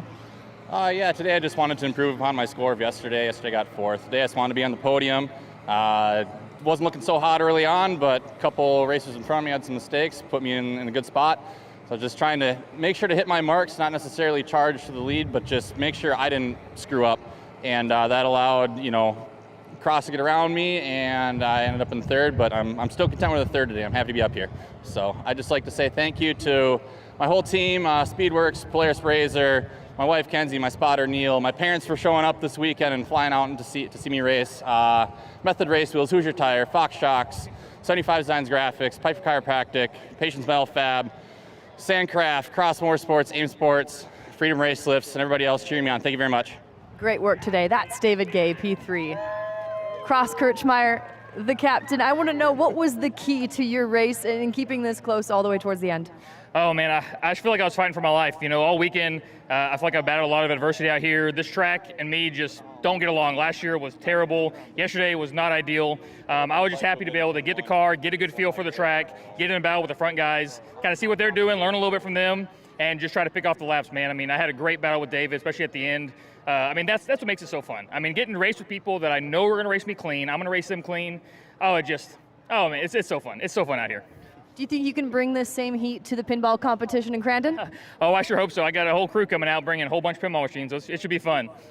We look forward to it. Nice job today. Thank you. You know, I had some extra people come out. Joel Beal was my kind of crew chief and spotter today, so he made the fly out here. So we had some crew with us since George wasn't here. Just everyone backing me, back at home, everyone watching. You know, the good Lord blesses me and my family and lets us do this stuff, and I'm beyond thankful. Even, I mean, 3rd place, 2nd place, 6th place, I'm just happy to be out here. Great work. That's Cross Kirchmeier. Jeb Boodle. Jeb, this was one of the races of the weekend, the challenge that you were giving Colin there until things didn't end up how he was hoping. But for you, I want to know, how much of a challenge was this race?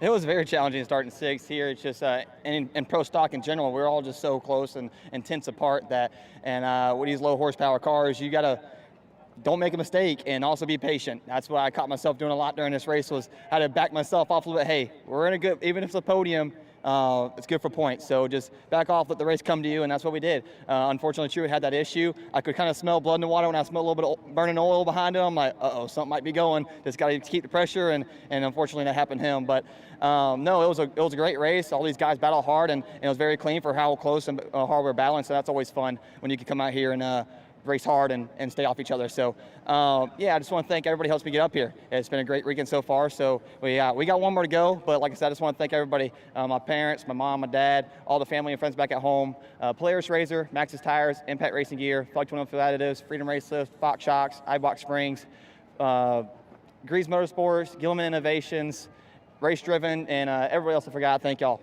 Great work. He has been an ace through 3 rounds. One more to go for him today with AMSOIL Pro Side by Side. Jeb Boodle. Thank you so much, Haley. It's been a celebration all weekend long. Brent, we started on Friday. We had some sportsman racing Friday afternoon, and of course, the return on Friday evening of the long jump contest, this year rebranded as the Richard Alt Legacy Long Jump. You, me, Evan Evans got to call that. That was a fantastic time for all of us. Good look at that huge Yokohama Tires jump here at Bark River International Raceway. Bunch of prize money on the line. They split everything.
Long jump here at Bark River on Friday. It was a good time, though. Yeah, there's a lot of prize money. $6,000 CJ picked up for the longest jump, and just enough to get those shocks rebuilt. Yeah, absolutely. Well, Pro Light just around the corner here at Bark River. It was a topsy-turvy one yesterday. Certainly more of the same in store from these drivers in Pro Light. Just a few moments away. Don't go anywhere. We don't just formulate UTV lubricants. We validate them under real-world stress and intense dyno testing. We push these machines in the field, log the data, then recreate and exceed those conditions in the lab. After rigorous testing, we tear them down and inspect every critical component. From the trail for the rocks to the job site, AMSOIL UTV products are tested, proven, and ready to protect. Ready to conquer the outdoors? Head over to Race Driven, your ultimate Polaris destination. Whether you're into off-road adventures or need a reliable workhorse, we've got the Polaris for you. Our expert team is here to help you find the perfect ride and make sure it's ready for action. We at Race Driven are dedicated to providing the best customer service in the industry. With international shipping, we've got you covered for any part you may need. Visit Race Driven today. Customer driven, quality driven, Race Driven.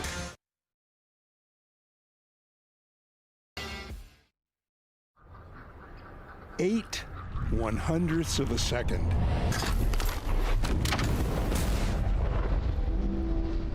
That's how long we have to get it right. 8/100ths of a second. In that 8/100ths of a second, there are decades of experience and countless generations of passion for hunting and the outdoors.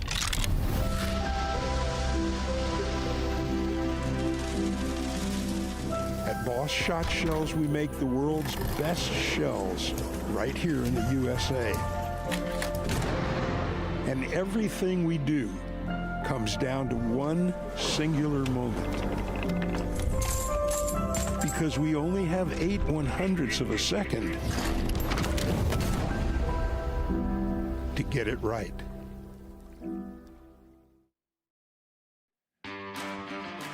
Welcome back once again to Bark River International Raceway. This is the 50th Island Resort and Casino Off-Road Rumble in the UP, round 12 of AMSOIL Championship Off-Road, presented by Brunt. Once again on the call for all these races, I am Shane, he is Brent. Brent, a monumental weekend for Bark River. So much history already made here. We're going to make a little bit more here in round 12, right? Yeah, 50 years of trying for Bark River, and it's developed what we are seeing today. And I'm telling you, this track is fast. It's a great layout, and drivers love coming here to Bark River. Yeah, there is no doubt about that. Ask around. Ask your favorite drivers when you're back there in the pits. They'll tell you this is their favorite place to be. It's one of my favorite places to be as well. And one of the reasons it's my favorite place is it creates phenomenal racing. We saw a weird one, though, yesterday in Pro Light. 6 trucks in the field here for Pro Light. 4 of them had to go get a tire changed yesterday, so the track was really working against these drivers. Yeah, there was a couple fans back there that asked me when I was walking through the pits, like, Brent, what's going on? Why are these people losing all these tires? I'm like, this is off-road racing. Anything can happen. We're not on pavement. Yeah, sometimes that's just how it goes. Let's take a look at your lineup here in Pro Light. Well, we are on the Upper Peninsula of Michigan, and we've got a Youper on the pole here in Pro Light from Champion, Michigan. Matt Wood will start first. He will be alongside Connor Berry, who was the top survivor yesterday in round 11. Michael Funk and Joey Machosik in row number 2, and Sam Rasmussen and Marcus Catlin will be in this third row. Pro Light brought to you by Combat Clean here in the 2026 season. Your Yokohama top qualifier here for round 12 was Connor Berry. Set the fastest lap of the race in round 11 on his way to victory. Like we were saying, though, that race yesterday, emblematic of just how a challenging track can really jump up and bite you as a driver. All 6 trucks finished, but like I said, 4 of them, 2/3 of the field, had to go in and change a tire. Yeah, it's going to be crazy today. You never know what can happen. You just got to try to avoid those big holes, try to straddle as many as you can. But right now, the track's in prime condition, a little bit of water laid down right by the county road. And that's why you're listening to your spotter right now. That's what they're telling you, okay? It's a little slippery in turn 1. Make sure you tiptoe. Don't throw your race away in the beginning. As Connor Berry, Matt Wood on the front row, Joey Machosik, Michael Funk, Marcus Catlin. Trying to turn things around as well. Great to have Sam back out in the field. Here we go, Shane. Pro Light underway. Well, it looked for a moment like Wood would have the advantage down into turn 1. But Berry was able to hang right with him. We'll see. Wood might be able to muscle Berry out of the way as they go into turn 2. Yeah, he just parked the truck right in front of Connor Berry. He knew what he wanted to do to start this race. There's Joey Machosik now. Yeah. Matt Wood played that perfectly. He was able to slam the door, and he's going to lead everybody past the crowd here for the first time. We talked about the water they put down. It didn't look like they put too much water down. You see a lot of dust as they go through the backstretch, but a couple places on this racetrack are slippery, and it's going to be treacherous. And we know from yesterday's race that this track is going to go away on these trucks as well. Yeah, look at Matt Wood just running that outside line, avoiding all that water. That is the right line so far. Checking up a little bit. It's crazy how much you have to check up to get squared away for this flyaway. See the air time here on lap 1. Cool shot there. Well, Wood's starting to open up that lead just a little bit. You see further back, Machosik had Funk right on his rear bumper. Another good look at that battle for third. A couple of drivers that each got their first Pro Light victories here in the 2026 season. Boy, Matt Wood stretching out that lead a little bit more here. He's just hard on the loud pedal. You have to be when you have Connor Berry hunting you down. Oh, Funk got into the bedside of Machosik just a little bit. That was all fair play. Just tried to move him over a little bit. Machosik not going to flinch that easily, though. He'll hold on to third as they go past the county road. 9 minutes to go in this race. A lot of time for these Pro Light trucks.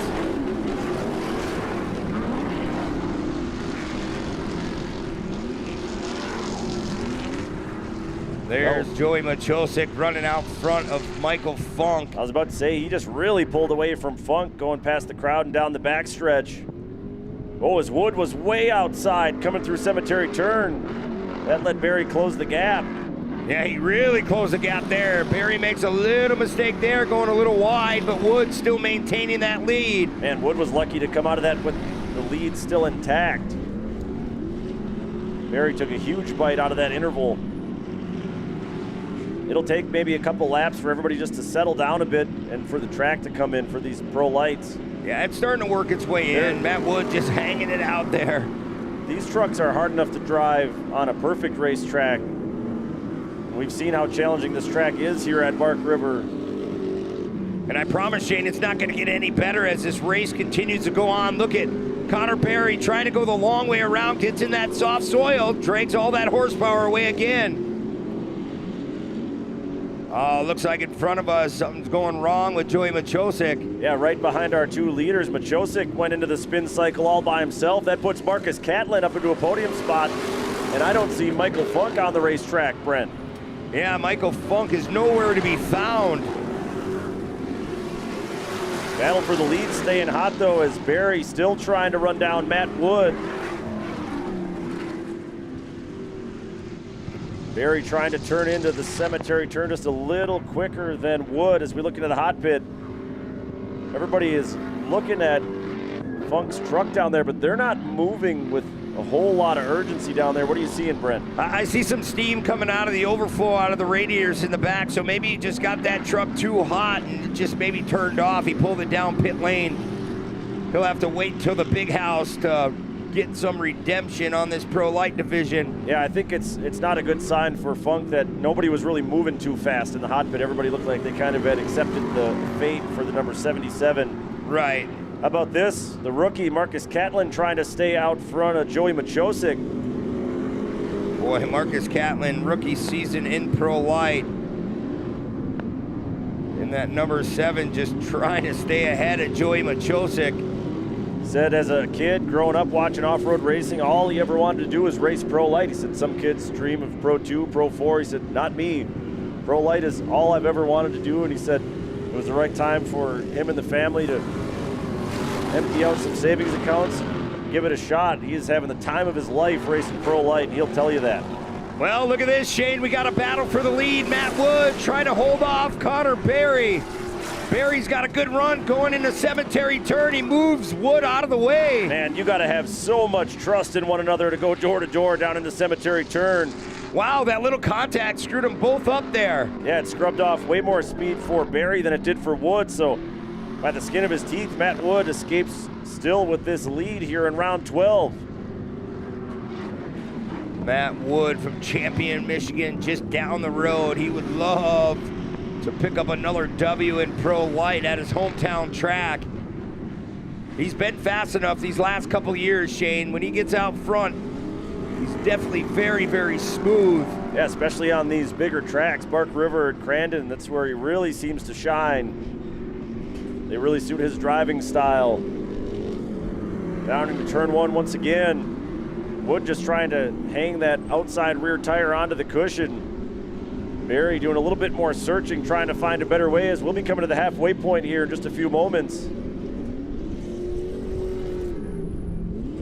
Matt Wood is going to be your leader in round 12 with the red and yellows out. Trying to pick up his first win here in the Upper Peninsula. How about it? Marcus Catlin able to keep Machosik behind him, so Marcus Catlin third here at halfway. Hey, good drive by Marcus Catlin. Joey Machosik rounding out the top 4 at this halfway point. Man, can't say enough about Matt Wood in that 36. Just getting the job done so far. That confidence is building time and time again. Yeah, Wood, I mean, there were some cracks in the armor. He made a couple of mistakes, but was able to bounce back. The biggest thing is you can't let that snowball. You made a couple of mistakes. You just got to clear your memory out, forget about it completely. Short memory, go back to work. You got plenty more work to do if you're Matt Wood. Right now at halfway, we're going to go down trackside and check in once again with Haley.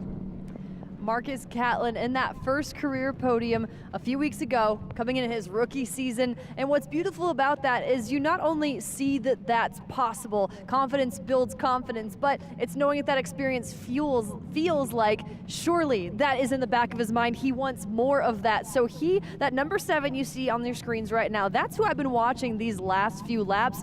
Joey Machosik just behind him, very accomplished driver in an off-road truck. I've really liked the game of defense that Marcus Catlin has been playing here. So can he keep it up in this second half or even move forward in this second half, Marcus Catlin? Yeah, I believe he's got a great chance to keep moving forward, Haley. He's just been one to watch his rookie season. It's not an easy feat to even battle in the top 3 in a Pro Light division, so great to see him in the top 3. Here we go. Oh, Catlin left a little bit of an opening there for Machosik on that restart. I think Matt Wood, though, got the best jump out of anybody as they come back down to turn 1. Machosik trying the inside on Catlin. Yeah, Machosik gonna have to still work on that, Shane. He's just trying to get to the bumper again. Yeah, Marcus just able to hold on to that line and hold that spot. Matt Wood still having the fastest lap on the track. 1:23.540. And Barry was all the way airborne, all 4 wheels off the ground over that crest right-hand turn past the crowd. Oh, and another push from Wood. That's another mistake.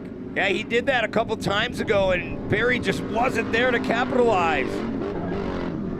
So another mistake by Wood. It doesn't cost him the lead yet again as he stays out front. Barry's starting to push a little bit harder over that big jump. Barry had to set it close to 200 feet that time by in the CBR Radiators number 2. There goes Machosik by Catlin. Yeah, Machosik was starting to get a little impatient, I think. Finally saw an opening, muscled his way into the final podium spot. Good chance for Marcus, though, to do a little bit of studying here and follow Joey around the racetrack. You'll be able to learn a lot just by trying to keep that pace. As we look back up front, Wood going a little bit over the cushion. Barry's going to have a run. And again, just not quite close enough to make a move. How many mistakes can Matt Wood make and recover from, Brent?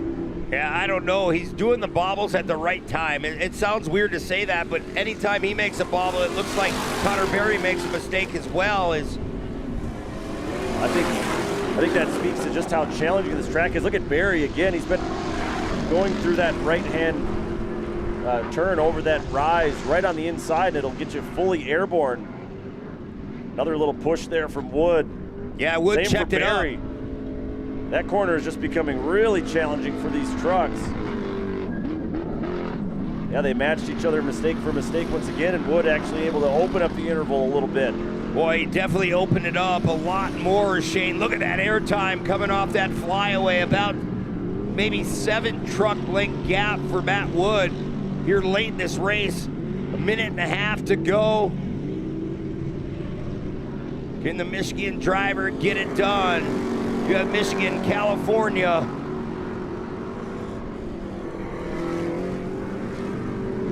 That interval staying pretty consistent, maybe 6 truck lengths as they come back down into turn 1. Again, Wood fading out right onto that cushion. Yeah, Barry's trying something different. It's really hard to gather him back up. He's trying different lines, like I said, but it's not paying off. Something's wrong with Barry. Oh, Barry a little bit off the pace. I think he blew a right rear. We'll try to get a closer look. He did. He's shredding it off. That is going to put Machosik into second. Yeah, the tire completely just evaporated, completely delaminated on him. Yeah, that's just right on the beadlock, Shane. That's the point where you got to be careful that you don't make it worse. You can see that the rubber already tore his number plate and bent it out, so you can do a lot more damage, tear off shock reservoirs, and cause all kinds of problems. Machosik will inherit second. And the privateer rookie, Marcus Catlin, now in a podium spot here in round 12. Yeah, Joey Machosik, he's going to be happy with a second place today after his start. There's Connor Berry trying to limp it around. We're going to take another look and see where he ripped that tire off. Yeah, I think it's right there. There it went. We saw a couple tires go down in that section from turn 2 through the county road corner yesterday in round 11. So that same spot on the racetrack claims another victim here in Pro Light. Barry still has a long way to go to make it to the hot pits.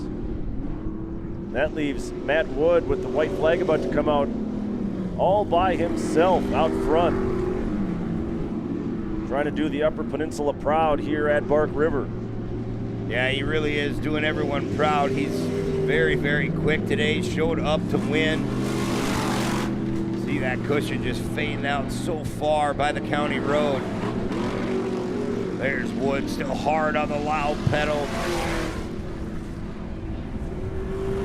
Yeah, he's still pushing the pace. See if he can clean up Cemetery Turn here on the final lap. See, these trucks just don't want to turn down there. No, it's so slippery on that bottom. You've got to commit on entry right away. That part of the track is so challenging right now. There's no right way to do it. You just have to fight the truck and try to get through it as best you can. That's all you can do. Boy, he checked up a lot there on this final lap. He knows the gap he has. He's going to put Connor Berry a lap down. Yeah, Berry's just trying to make it all the way to the finish at this point. One last time, Matt Wood will crest the top of the hill past the race-driven start line. Couple corners to go, and he will have his first win here in his home state and 3rd career Pro Light win. Yeah, he's just tiptoeing his way through these final couple corners. He doesn't want to over-rotate. He'll just stay up on the top, make sure he has all the grip that he needs. Looks like he's going to get the job done here in that 36. Matt Wood from Champion, Michigan, right down the road, going to win here in round 12, Bark River. Well, another Pro Light race. That was a war of attrition. Joey Machosik, I think he's going to be happy to just survive with a second place when it's all said and done. And we know that the Mad Cat, Marcus Catlin's going to be pumped on another podium run here in his rookie season in Pro Light. Yeah, great run by Marcus, but a phenomenal run by Matt Wood in that number 36. Like I said, he's been trying for a long, long time. Did some suspension work with CJ Greaves in the offseason, dialing it in. Back half that whole truck, it had paid off. You see, Barry actually did go into the hot pit here on the final lap, so he may try to soldier on here, but not the way he wanted his day to end. And tires keep losing the battle here at Bark River. That's what it comes down to. Yeah, it definitely has been a challenge here this weekend. I don't even know the last time I've seen that many right rears go down on this facility. So I can guarantee you the old finish line going by the county road, Shane, that's where those holes are, and that's where Connor Berry ripped his right rear off.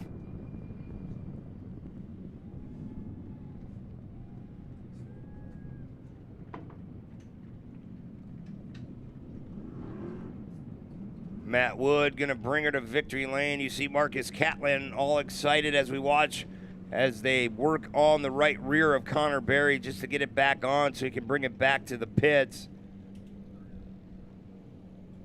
We're going to step aside here for a few moments and come back and visit with our top three and Haley Shanley right after this. Don't go anywhere. You're watching AMSOIL Championship Off-Road, presented by Brunt.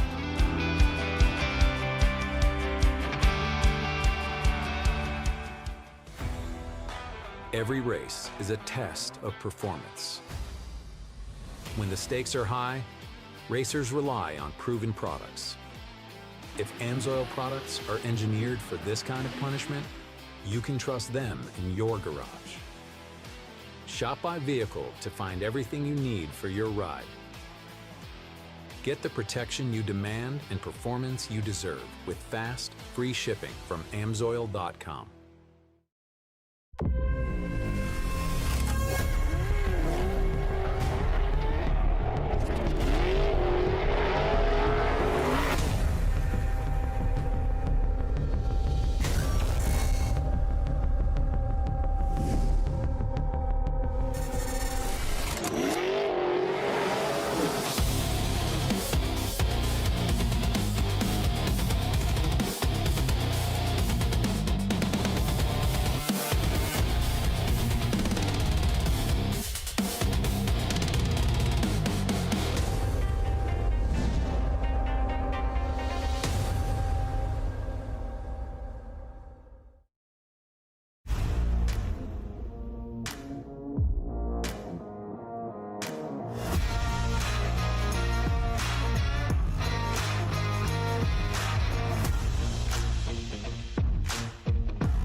I do, and lots of celebrations going on, and who am I to interrupt, but I'm excited to hear from these guys. Marcus Catlin, P3.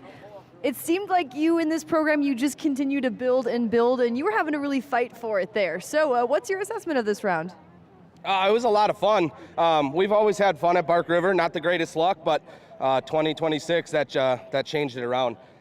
We're learning a lot from these guys. Even though there is 6 of us in the class, I'm learning every lap we take, whether it's practice, qualifying, or even the legendary long jump here at Bark River. I'm learning every lap. We're learning about shocks, we're learning about tires. Huge thanks to Yokohama Tire for hooking me up once again. Everybody at the trailer, they've been awesome. I can't thank them guys enough. But yeah, it's surreal right now. That was fun to watch. Congratulations. Thank you. I got to give a shout out to Catlin Trucking, Z's Four Corners, Crandall's Coating, Barry Race Prep, 365 Power Sports, Tori Joe Photography for catching the most awesome clips of the weekend. Powell City Customs, Gleason Bowling Center, Dairy Queen, Premier Builders and Cabinetry, Marcus Catlin Motorsports, Yokohama Livery, KR2 Designs, Hijinks Motorsports, Premier Builders. I mean, it takes a team, it takes an effort. Got to give a shout out to my dad spotting this weekend. My brother Cole, the service lane utility technicians yesterday for helping us out. It's just everybody, my wife, my kids. it's a huge group, and we can't wait to do it again. So Happy to see it. We'll see you in Crandon celebrating up here with the kids, Marcus Catlin and Joey Machosik. And to continue on that conversation, it was a great battle you gave us as well. So what was it demanding of you today? I just couldn't let Marcus beat me. He's a good friend of mine, and I like talking crap to him, so I couldn't let him beat me. But yeah, no, it was fun. We unfortunately were fighting a little bit of truck problems. We got a little bit of vibration going on from the lap one, so I was a little worried about that. I just want to make it through. But yeah, she made it, vibrations and all. I wish I could have got up there and battled with Matt a little bit, but it is what it is. Great work and way to push through it today. Thank you. I just want to give a big shout out to my crew, Brian, Daryl, Brian 2, 3, all those guys, Jeff from Yokohama. Thank you guys. You're always thrashing on it, cleaning it, doing everything you can, especially my buddy Brian. I think he lives to just work on that truck for me, and I appreciate all of you guys so much. Back-to-back podiums this weekend for Joe Machosik. Matt Wood and his little guy down here on the box. Another win, and to do so at Bark River. How extra special does this one feel? This one's really cool at Bark River especially, and I've never ran one flag to flag, so that was the first one. A couple of years ago, I almost ran one flag to flag, and me and Brock Hager made contact in the back, and I lost it on the last lap. So to finally get it done here, I don't have a win year yet in anything, so that's super awesome, and all the friends and family and everybody to share it with is just something special here for sure. Congratulations. Thanks, and I just gotta thank all my sponsors, Auto Value Ishpeming, Dynamic Motorsports, JP Remington, VP Fuels, Woody's Auto and Truck Service, Woody's Off-Road Racing, my grandma and grandpa, my mom and dad, my girlfriend, my son Cruz, my Uncle Rich, Spotter, and yeah, they just thrashed on the truck. I went to get an iced coffee with my girlfriend this morning, and I come back and the truck's ready for me to go, so I didn't even have to touch it today. That was pretty cool. And yeah, everybody that gets us up here, everybody that came to support us, buy merch, the whole track, they did an amazing job all weekend.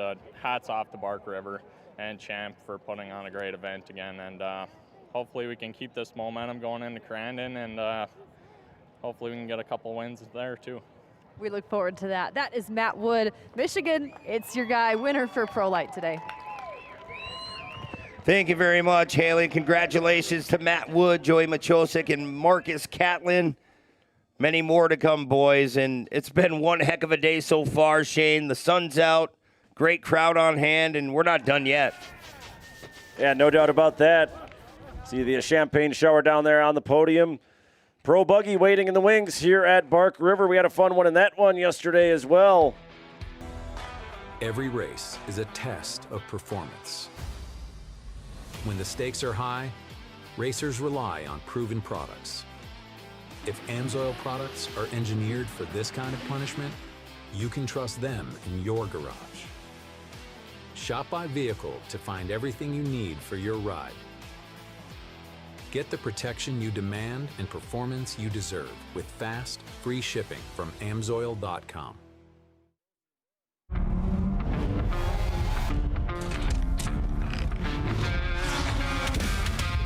Before the action, before the race, or the game, or the stunt, there's always a crew working behind the scenes that makes it all possible. From the job site to the pit box, Brunt Workwear is proud to stand behind the crew.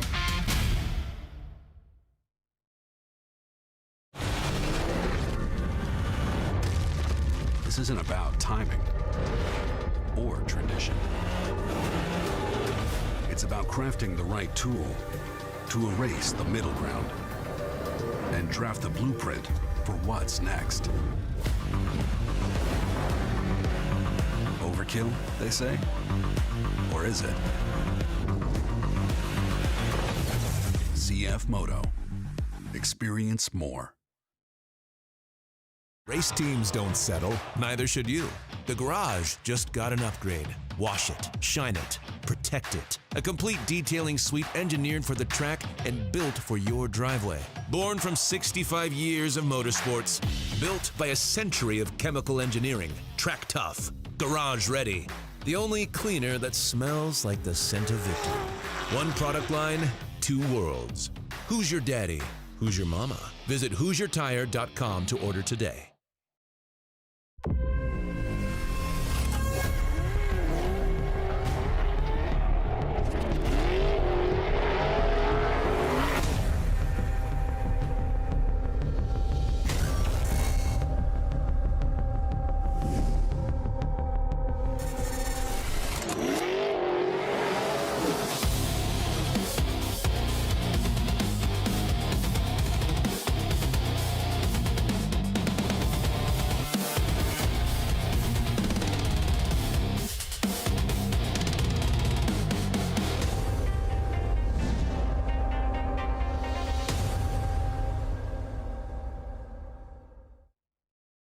We don't just formulate UTV lubricants.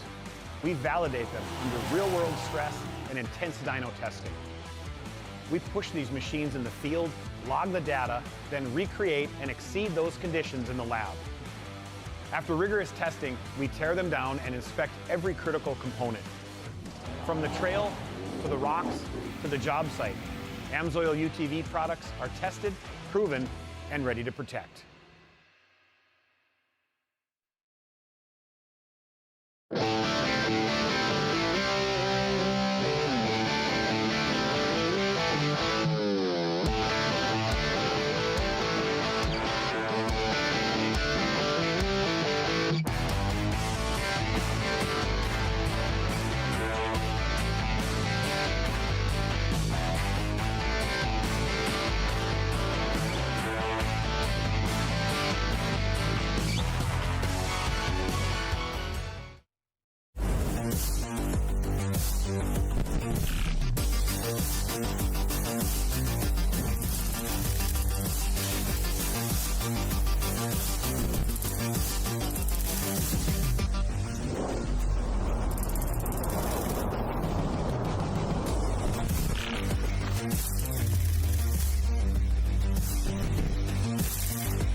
Well, we're just west of Escanaba, Michigan. We're here in Bark River for the Island Resort and Casino Off-Road Rumble in the UP. This is round 12 of AMSOIL Championship Off-Road presented by Brunt. I'm Brent Smith alongside Shane Stetsny. We want to welcome you back up to the booth. And Shane, it's Pro Buggy up next. These guys, open wheel cars, they really know how to get the job done. Yeah, absolutely. And the points battle for this class also starting to really come into focus. Cole Bernlohr has a comfortable points lead. He's looking to maintain that here in round 12. And Cole talked earlier with our very own Haley Shanley. Cole Bernlohr extended his points lead yesterday, and with doing that as this season progresses, what is that doing for you? Is that adding pressure? Are you enjoying this process? What is that like? Definitely some added pressure. I've never been in this situation before, so this is the first time that it's I've been like, hey, I actually got to make sure that I hit on my marks and stay out of trouble and everything like that. So yeah, it has added a little bit of pressure, but it's it's still a fun time, and I kind of just treat every race as its own. Well, with that, you haven't been in this position for, but your brother has. So how much are you leaning on each other right now? Yeah, I mean, it's always nice to have like a teammate. He's out there. Obviously it's not like a team sport or anything like that, but it's good to lean on him, and he's been in that pressure situation before, so I just kind of ask him like certain things, and kind of take it kind of takes some weight off because he's done it before, and it's just we have that mentality of we've already been in the championship before, so it does help. Cole Bernlohr, points leader for Pro Buggy. Well, your lineup here for Pro Buggy round 12. A rookie, Bo Ambos, on the pole. He'll be alongside Jaden Uribe. Round 11 winner, Mark Steinhardt, alongside the points leader, Cole Bernlohr, in row 2. Then it's Jordan Bernlohr, Tony Keepers, Billy Booth, Michael Meister, Jaden Lemke, Zach Jorgensen, Ryan Schwalbe, Kevin Gladman, Kai Graff, and Steven Ahrens in the 14-car field. So they're getting their final look at the racetrack here at Bark River. We'll take a look at our Yokohama top qualifier here for round 12. None other than Samurai Tony himself. Tony Keepers set the fastest lap of the race in round number 11. Yeah, Tony Keepers has been so fast. He talked earlier in opening ceremonies and said he has all those confidence that he didn't have before. in his head, and that's going to make him that much better of a race car driver. Once you get the first one out of the way, it seems like, hey, you can go back home at night, sleep well, and know that you're right there on setup. Yeah, fell just short of a win back in round 8 at ERX Motor Park and set on the podium. I'm going to win one this year, I promise. And then it took all the way till round 9. Day 1 at Dirt City. Tony put it in the number 1 spot. He'll have some work to do rolling off the 3rd row. Green flag is out. Pro Buggy round 12 underway here at Bark River. Ambos is trying to beat Uribe down to turn 1 and can't do it. Uribe in that number 3 takes an early lead. See Ryan Schwabe hanging it out in the background. And a really great start there by Uribe. Ambos able to settle in and close the door and hold on to that number 2 spot. And then he's got the Burnlore brothers right behind him. Well, here we go. Now we can start watching this track. They laid some more moisture down on it once again. Take a couple laps to work its way in. There's Jordan Burnlore on the right side. Cole's in that green car right in front of us, trying to hunt down Bo Ambos. Ambos was on the podium back in round 11. Finished that one in 3rd, 2nd podium in his rookie season. Everybody, though, trying to chase down Jaden Uribe. Uribe has not been on the podium, Brent, since all the way back in round 1, but he's still 3rd in the points, and with a very good shot at winning the championship, he has found the consistency that nobody else has been able to find. Yeah, and that's what you need to do, and that's what's so much fun to watch, right? We all love to win races, but if you can be consistent, stay in that top 5 all season long, that points championship will definitely pan out for you.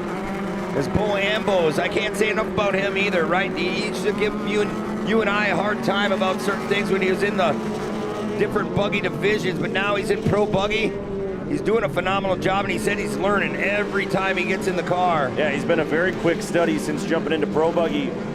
Spent several years driving the limited buggy classes, light buggy, and then moved up to 1600 buggy before taking that big leap here into the pro ranks. Having a good first opening lap here, holding on to that 2nd spot, sandwiched between Uribe and the Burnlore brothers. The top qualifier, Tony Keepers, up in the top 5 here. Bo Ambos with the fastest lap so far, 126.942. He's scooting around here in Bark River. Uribe going a little bit wide there on exit. Trying to search back through my memories of this season so far. I don't think Uribe has led a single lap this year until now. But he still just stacks up top 5 finishes every single round. That's why he's still in the mix for a points championship. Yeah, if you can be consistent, that win will come to you sooner or later. Bo Ambos now starting to put the pressure on our leader. Uribe pulling away about 3-4 cars on that exit. I'm looking a little bit further back. It looks like Tony Keepers has worked his way past Jordan Burnlore.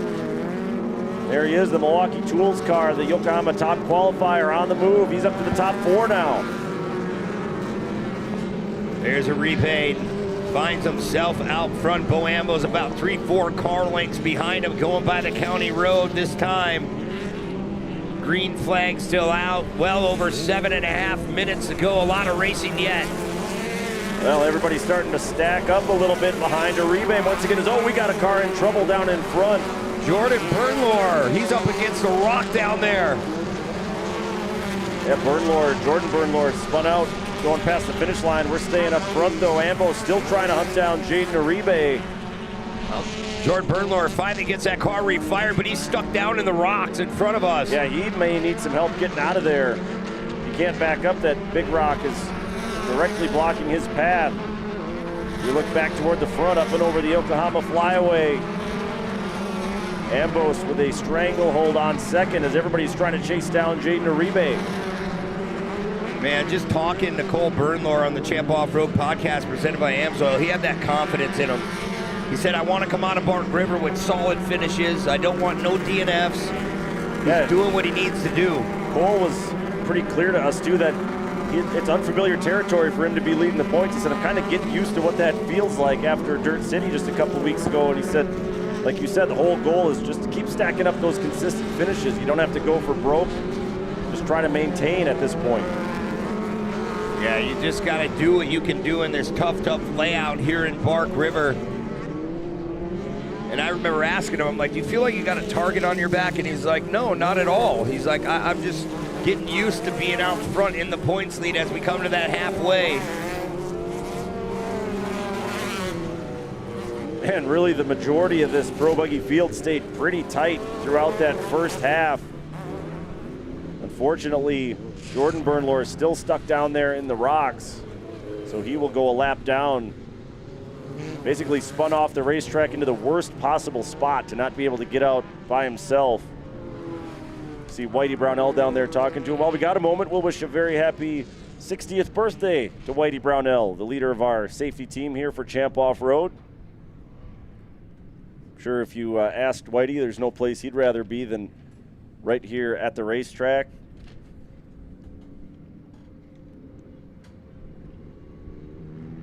See the whole field collected now behind our pace truck. Whole field minus Jordan Bernlohr, that is. Big opportunity for Uribe as he's the leader at halfway, but before we get back to it, we'll check in with Haley for more on Tony Keepers. Haley? You had mentioned it in this race. We saw it yesterday. Tony Keepers put down the fastest lap of yesterday's round of racing. He's been at it again in this one, has had the fastest lap until that last one because it's the number 94 of Michael Meister who has entered the chat with a 1:24.01. So while Tony Keepers has been bad fast, maybe Michael Meister might have something for us. We didn't talk about Meister that whole first half, Haley, but I was keeping one eye out the window on Meister and watching him dice his way through traffic. Michael did not have the race he wanted to in round 11 yesterday, Brent. I think we're going to see a very motivated number 94 here in the second half, and he's within striking distance of our lead pack now. Oh, absolutely. He's right there, and you know that bubbler ride is always locked and loaded. New paint scheme on board as well this weekend. He said he's going to change it up a couple different times this year. Look at these top 8 cars, Shane, just all bad fast. Here we go. Green flag flies. We're underway. Second half of Pro Buggy. Uribe really slow played that restart, and it worked out really well to his own advantage. He's able to hold the point right away. Meister got into it a little bit there with Keepers. Meister was trying to find some space down on the inside. Nice job by Keepers to keep his car pointed the right direction, but that'll put Meister up into fourth now as they come onto the front straightaway. Yeah, nice drive by Michael Meister. Bo Ambo's getting all crossed up. He's going to lose a little ground to these two. Oh, here comes Meister alongside Cole Bernlohr now. Flying down the long straightaway into Cemetery Turn. Can Meister hold that inside? I don't know. Cole Bernlohr, he's going to have the most grip on that outside. He should be able to drive right around the outside of Meister. But look at Meister just sticking to that line. He pulled right ahead. Meister opens the door. Keepers is going to follow him through it. Cole Bernlohr just lost 2 spots in one corner. Wow, Bernlohr going back a few. As Michael Meister, now his eyes are set on Bo Ambos. Meister all the way up into third. He was 5th at halfway. Gotta figure he's not done yet either. Trying to reel in Ambos. Meister, one of the guys who's been in this class the longest. Him and Steinhardt, Brian Schwalbe, the longest tenured Pro Buggy drivers. Shane and Uribe just out front looking so smooth, Shane. In that number 3. Hasn't had to pull a tear off all day long so far. 4 minutes to go this time by for Pro Buggy. Well, Keeper's starting to creep back up on Michael Meister as they went past the county road. Ambos is really about to have his hands full. Oh, Michael Meister getting a little crossed up. Here comes the run by Keepers. Can he get that spot back? Trying to outrace Meister down into Cemetery Turn. There goes Meister trying to cross back to the bottom, but I think Keepers is going to have the drive. Yes, he does. Tony Keepers back up into a podium position. Yeah, Keepers' entry speed to Cemetery Turn was so much quicker Then Michael Meister, he capitalizes on that spot. Now he's going after Ambos. Those two are teammates, Ambos and Keepers. They pit together. Bo's been learning a lot from Tony this season. Been helping each other out for several years now. Ambos trying to play some defense.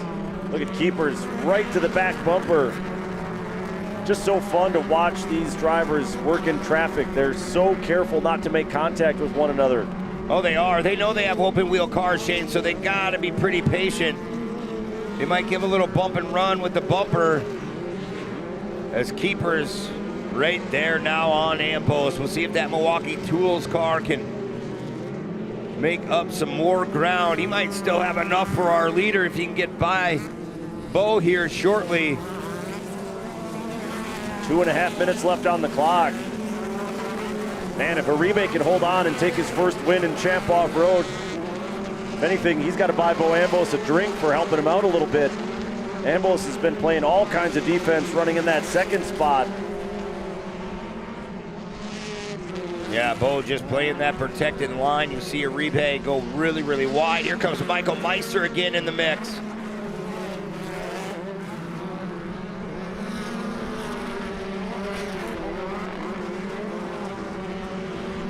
Yeah, Meister trying to close back in on Keepers. Colburn Lore still up in the top 5.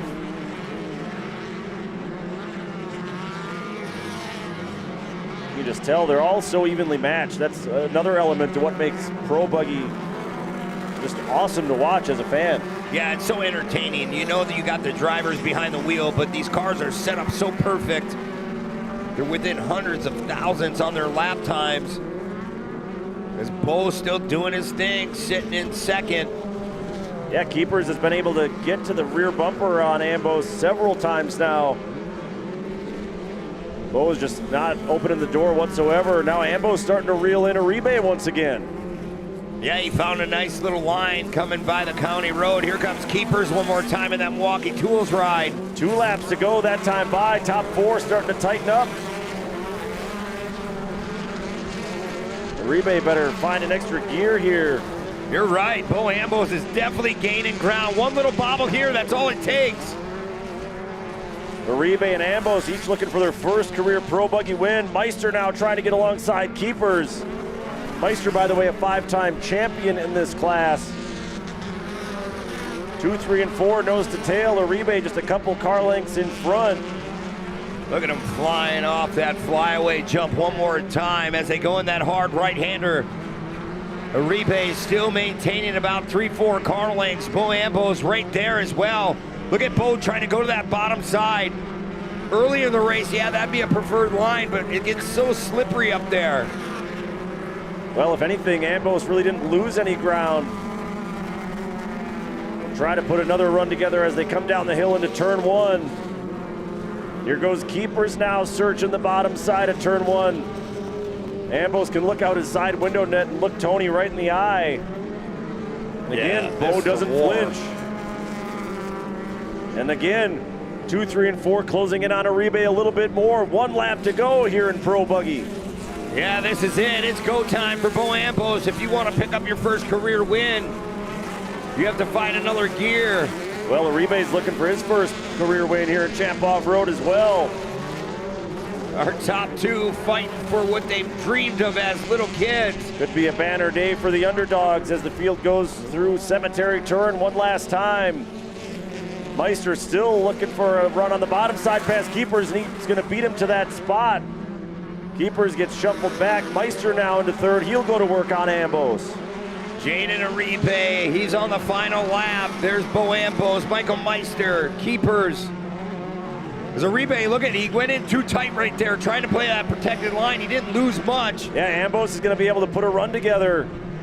Everybody's staying down to the inside through the gravel pit. Who can find a little bit of traction here past the race-driven start line? This is where it gets nerve-wracking right here for Uribe. You gotta hit your marks. You can't over-rotate the car. Found a nice line right down the middle. Flawless there by Uribe. Jaden looks to be getting the job done, Shane. His first career win is just right around the corner. Ambos has to be careful. Meister trying an outside line.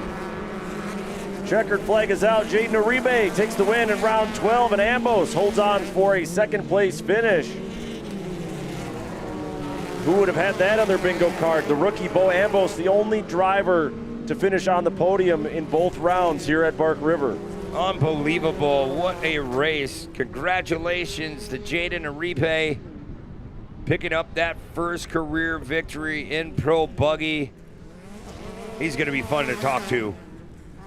First podium, like I said, too, since all the way back in round 1 at Wheatland. That feels like it was ages ago. And for what it's worth, that keeps Uribe right in the thick of the points battle as he's starting to pick up some late season momentum. Full unofficial results. Uribe, Ambos, Meister headed to the podium. Keepers and Bernlohr, the top 2 in the points. Rounding out your top 5. Yesterday's winner, the GOAT, Mark Steinhardt, settles for a 6th here in round 12.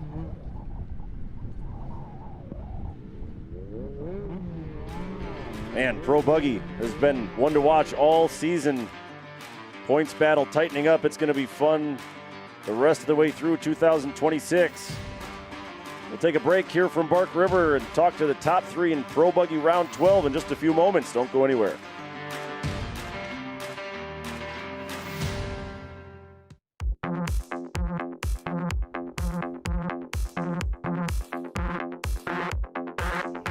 What's up, you guys? I'm Cole Mamer, and I've been a long-time user of AMSOIL.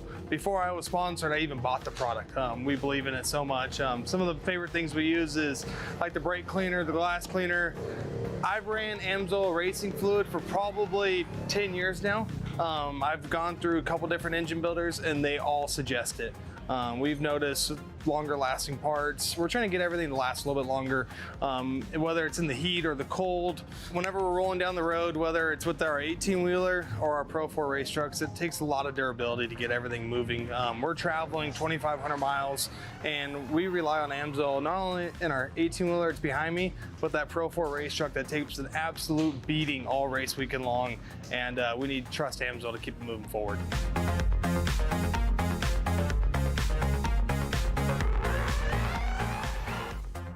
Ready to conquer the outdoors? Head over to Race Driven, your ultimate Polaris destination. Whether you're into off-road adventures or need a reliable workhorse, we've got the Polaris for you. Our expert team is here to help you find the perfect ride and make sure it's ready for action.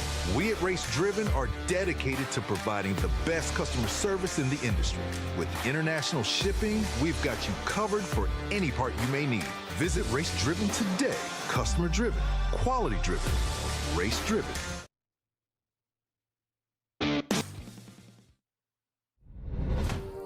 There's only one real question. How bad do you want it? Every challenge, every setback, they're gut checks, testing your will. The road ahead is rough.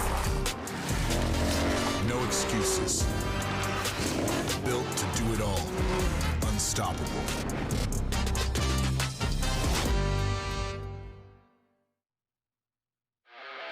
It starts with a line, a choice, a commitment to the surface beneath you, on the street, track, or way off the map. We don't just build tires, we build an unfair advantage. From short course carnage to the wide open throttle of Baja, we've proven it in places where the weak don't survive. Built for every track, every trail, and the terrain in between. Maxxis tires, tread victoriously. We're running out of time, we're running on fumes, and yeah, just trying to make it all happen here. Hey, Lightning, you ready? Oh yeah, Lightning's ready. The stressometer is about maxed out right now.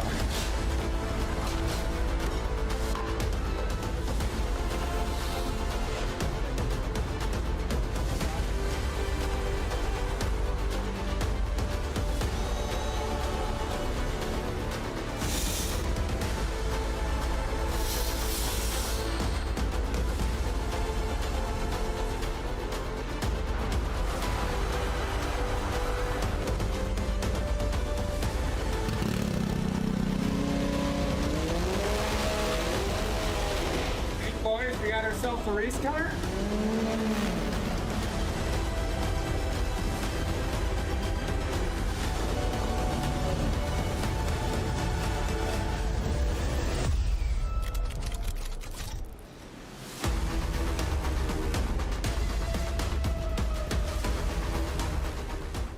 Bay getting it done, and man, like the lead flag to flag, I don't care if your car dies, you're going to Crandon really, really happy. Yeah, the smile says it all. With that, we'll send it down to the podium with our top 3 finishers in Pro Buggy. A wild one today, guys. Michael Meister. Michael, we saw you really getting up to speed there just before the comp caution. You carried it forward. So what were you finding? Man, after yesterday, it's just, I was just trying to run clean because, some people don't, unfortunately. There's a loss of respect in the class for some, and, this shows starting from 8th that you can still get up on the podium and fight. Like, Tony and I were having an awesome battle. Like, it was a blast. Like, I have a great time here, and it's hard to get up on this podium here. But, we just snuck up on the inside on some, and I had grip there, and we just kept plugging along and just having fun. I absolutely enjoyed it. It's cool to be up on the podium for the 50th anniversary at Bark River here. But, I couldn't do it without. I was sicker than a dog at the beginning of the week, and I almost wasn't going to come. And, I'm happy to be up on the podium, but, I wouldn't be able to do it without my dad, Caitlin, my wife, Brad, keeping me safe, always setting the car up. We tried some things today, and it absolutely worked better. Austin for getting me in the car and helping, and, it's a cool group of people. Jake Nelson, Henry Nelson, shout out Henry, and, Ponce North America, Bubbler, awesome wrap. I finished in touch sign in Wausau, Wisconsin this weekend with Premier Bubbler sponsor, D-Rock Grizzly in Argonne, Ponce North America, Mid-Wisconsin Beverage, Bubbler, everybody, Diesel Doctor with AMSOIL products, VP Fuel with JP Remington.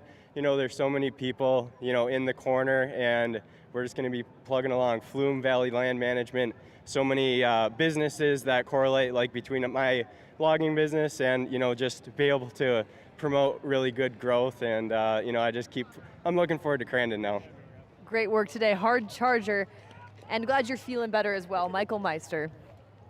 And Bo Ambos.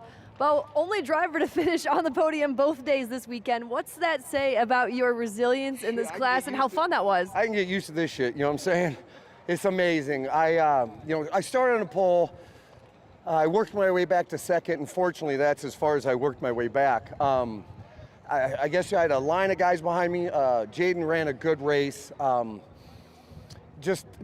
Again, back to back, just try not to make mistakes, and when they are, make them as minuscule as possible, because these cats are fast, man, and one error and they are going to pounce on you, and there's nothing you can do about it. But they're also fair as can be. So even, we have a good group of guys here. You know what I mean? We hang out in the pitch, we talk to each other, we golf with each other. We're friends, and fortunately that carries over to the race course, which is super important. Got to thank again my wife. Baby, thank you. I didn't do it yesterday. Where's Scotty? Scotty, he's around here somewhere. Yeah, my spotter. He's been with me 10 years, and he keeps me calm, keeps me cool, and I owe a lot to him. And Ashley Stadler and the kids, they are there. They come with us, all the family, the keepers, the Christensens. We make it a family affair, and that's what makes it so special. I want to thank Beyond Redline. Performance Diesel, obviously Point Mortgage, Victory Sign, Lindy, and everyone for coming out, man. Thank you so much. Thank you for a great weekend. More where this came from, Bo Ambos. And Jaden Uribe, this was a dominant race for you. I want to know, what are the emotions now, just post-race? Still reeling it in. I haven't won a race in like 6 years, so it's been a while. What was the key to it today? Because this drive looked like next level. Honestly, it was just don't think, just run the laps you've been doing all weekend. Keep mistakes to a minimum. I only made one mistake the whole race, and I was afraid I was going to get caught. Thankfully, we extended our lead after the halfway, so I had a little bit of breathing room to make that one little mistake. But it was really just, I didn't really think much. It was just hit your marks, be smooth, quick feet, smooth hands. Congratulations. Thank you. And I want to thank BK Fabworks, iBlock, Fodgers Motorsports, Danny Fodrell, Matt Gerald on the headset. Brendan, he's not with us this weekend. He's back home in California. I want to thank Barry, my parents watching back home, and Terra and Corporate, OMF Wheels, spacing out here, Pro-Am Products, and AZ Shingle Pros. Give them a call to take great care of you back home in Arizona. Thank you, guys. Congratulations again. That's Jaden Uribe for Pro Buggy. Yet again, Bark River comes through, another at least Champ Off-Road first-time winner. It's been a while for Jaden. Race winner out west, but first win here in 2026 in the Pro Buggy ranks. Fans taking it all in. Not much time left here at the 50th Island Resort and Casino Off-Road Rumble in the UP. AMSOIL Pro side-by-side moments away, but plenty more fun to be had here from Bark River. Don't go anywhere.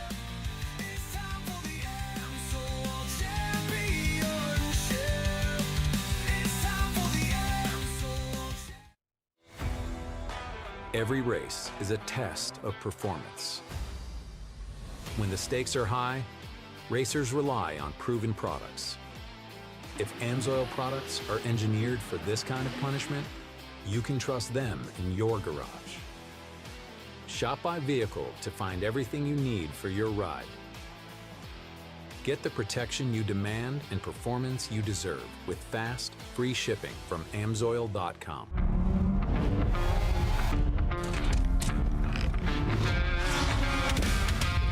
Before the action, before the race, or the game, or the stunt. There's always a crew working behind the scenes that makes it all possible.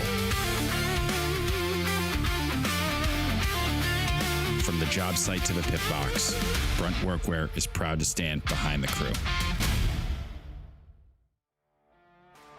So glad to have you spending your Sunday afternoon with us here in Bark River, Michigan. Couldn't ask for a better day, couldn't ask for a better weekend to celebrate 50 years of racing here in the Upper Peninsula. AMSOIL Pro side-by-side next up to hit the racetrack. One guy that's been really tough to tame in this class, Jeb Boodle, and he sat down earlier with Haley for a quick conversation. Well, the 2026 rounds are winding down. Jeb Boodle leading this points championship for AMSOIL Pro side-by-side. Has it gotten to a point yet where you feel like you are in a management position with how dominant you've been? Yeah, at this point, it's just being smart. You know, we got a really good points lead. I was able to get that extended throughout the round. So back in Spring Crandon, we lost it at one time by like a couple points, and then TJ had a bad round and I had it back. So at that point, it was just being humble and just keep extending it. So we were able to get that back, and then I just been, you know, stacking wins, stacking podiums, and trying to get that point lead extended as much as I can. It's really nice when you go into the last few rounds and you can kind of just save, you know. I mean, you don't have to go for the win or push too hard to break your car. So that's kind of the mindset, is to maintain and just make sure the car is at least top three and not on the sidelines. So we look over these cars every time that on and off the track and make sure it's at 100%, and so we can finish these races and hopefully come out with the championship this year. I know that's what's going on behind us. He and the team hard at work, but also, you know, we know you have a lot of allies in these pits. You've also worked closely with other Polaris teams, but now in this new position this year, leading the championship how you've had, do you feel like there's maybe even a little bit of a target on your back?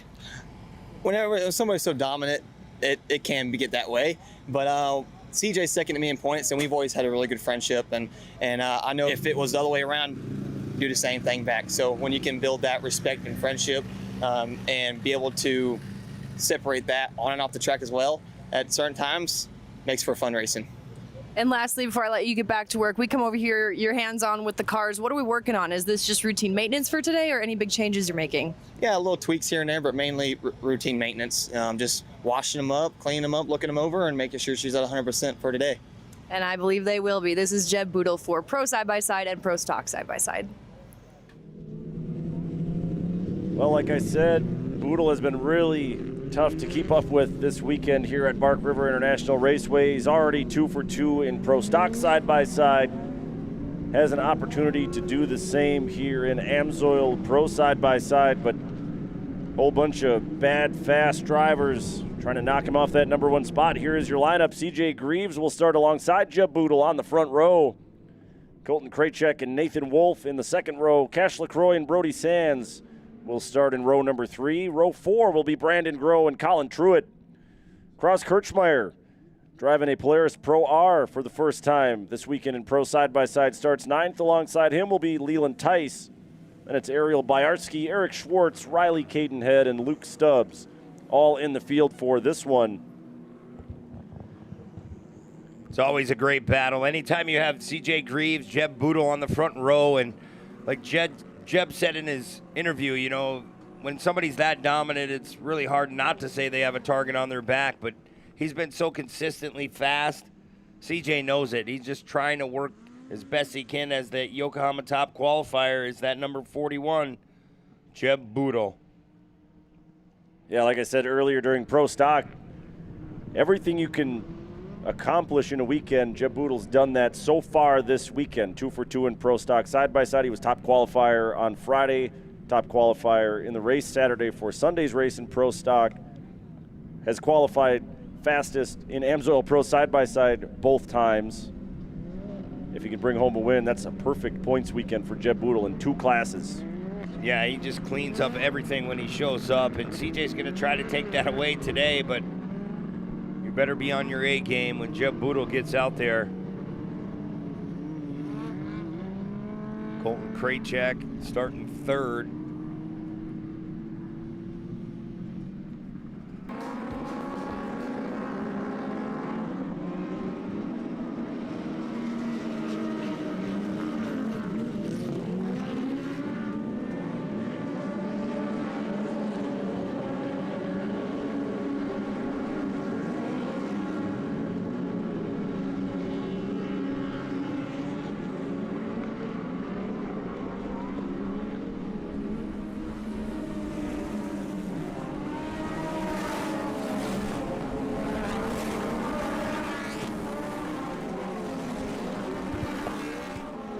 Well, ladies and gentlemen, as we are working through some technical difficulties, we apologize until we get Brent and Shane back up and running. Enjoy this race ahead of you right now. Jeb Boodle leading this thing, but look, blanket coverage of our top 3. We say CJ Greaves right there. This one is going to get interesting as they make their way out of that cemetery turn. Into it, the apex, I should say.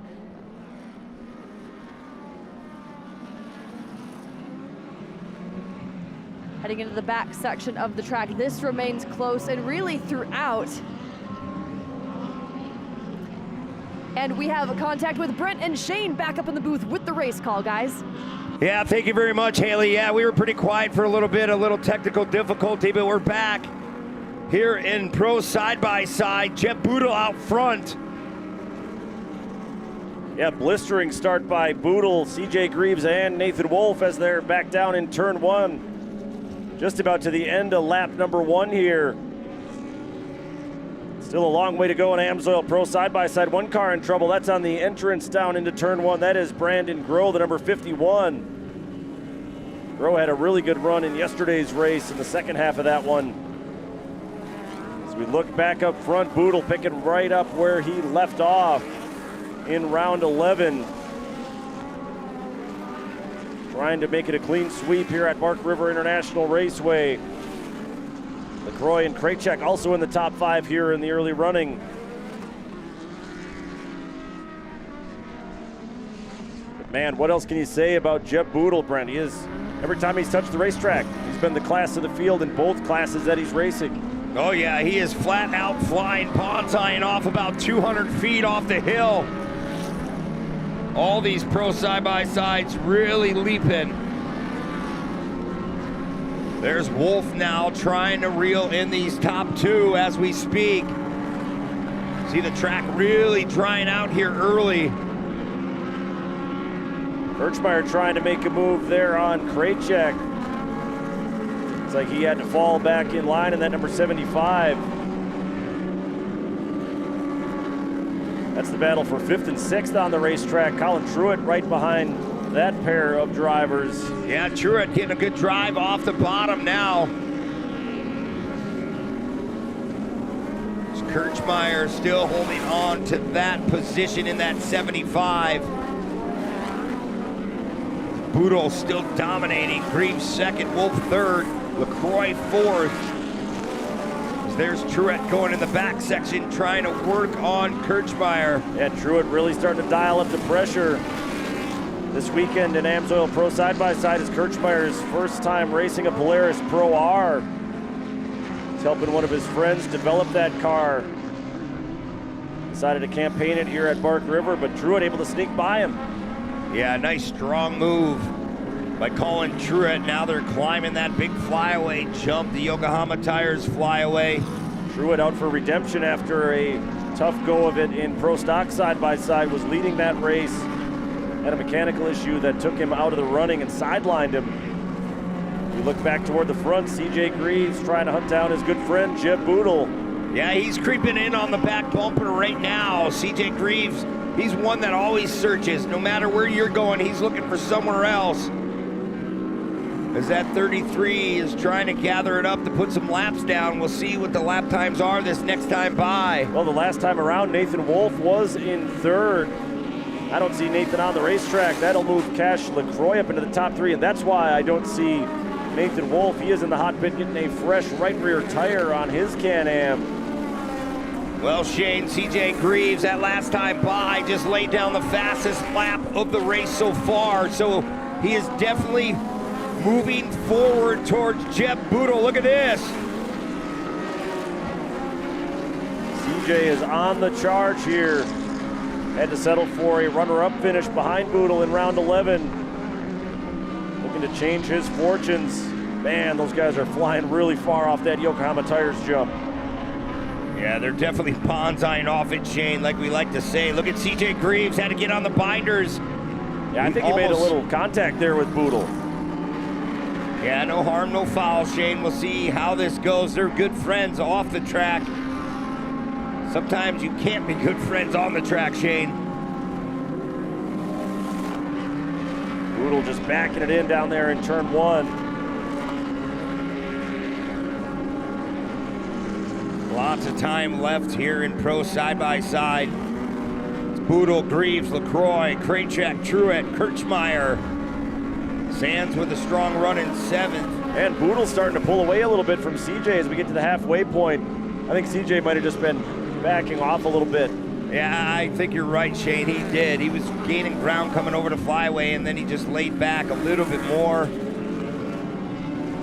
Cash LaCroix in third here at the break. Krajcek and Truitt also up there in the top 5. So 4 Polarises and LaCroix, the lone Can-Am, among the top runners here in AMSOIL Pro Side-by-Side. I did not see if Nathan Wolf was able to stay on the lead lap, but it looks like he was.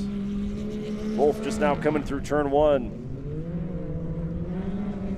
So he is still in the fight, but ton of work to do for that MAW salvage Can-Am of Nathan Wolf.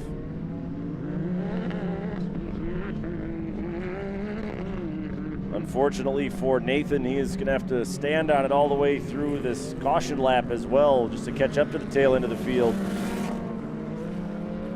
So work to be done for Nathan Wolf, third in the points when today's race started. Right now, we're going to go down trackside and check in with Haley. Thanks, guys. Jeb Boodle, I had a conversation with him earlier this afternoon. Some of you fans may have heard it. And just, you know, the level of competition in this class, we know that it's tough, but even as dominant as he has been in both side-by-side classes, he doesn't feel a target on his back. In fact, there's a lot of camaraderie. There's a lot of leaning on one another off of the track to elevate this class and so that we can all see its fullest potential. And I truly believe, again, that that makes the racing product so good. And look no further than our top 2 to see what that is all about here in this second half. Jeb Boodle, CJ Greaves been working closely together for a number of seasons right now, and I expect maybe a little bit more of what we saw in that first half of CJ really challenging Jeb Boodle. This could get interesting for this race win. Yeah, CJ was putting all kinds of pressure on Jeb as we see Cash LaCroix, who was third at halfway. He passed the field flew into the hot pit, and they're putting a fresh right rear tire on his Can-Am. So LaCroix, unfortunately, losing his chance at staying up front in this one as we are back underway. Man, another right rear tire on the weekend for another driver. It's been catastrophic for a lot of our top runners. That puts Colton Krajcek into a podium spot here as the second half getting started. Starting to see a lot of blue groove pop up around this racetrack too, Brent. Yeah, this one's going to be fun. You know, CJ Greaves, he's a motocross racer in his younger days. He knows how to pick apart a track as well as Jeb Boodle. Look at CJ Greaves getting even. He is trying to run the same line. Look at him go a little bit wider. He's definitely gaining some more ground here in this back section. Then Boodle opens it up a little bit in the front. Yeah, CJ definitely quite a bit quicker back here. I was noticing the same thing through that first half. CJ is going to gain just a little bit more as they come into this right-hander. Once they get down into the tighter technical section in front of the crowd, though, here at Bark River, that's where Boodle seems to really shine. Yeah, Boodle just so smooth, just nothing upsets him. He just keeps that car pointed forward. As CJ Greaves is on the hunt, 3.5 minutes to go here in AMSOIL Pro side-by-side. There's Jeb in the 41, CJ in the 33. See what I told you before, Shane, how Boodle's opening up a little bit more in the front of us. We have one upside down that might be Luke Stubbs, I believe it is. That is just before the entry to the gravel pit. Happened a few moments ago. It's like Stubbs is going to be done for the day. And another right rear tire. Yeah, that and a whole lot more on Stubbs' car, unfortunately. We go back up front. Here is the part of the racetrack where Greaves is a little bit quicker than Boodle. We'll watch him close back up once again. Yeah, CJ over-rotated a little bit on exit there, and you can see he lost another car length. As we've seen this all weekend long, when Jeb Boodle, the 41, gets out front, it's hard to even touch the backside and even try to move him out of the way. He's just been that fast.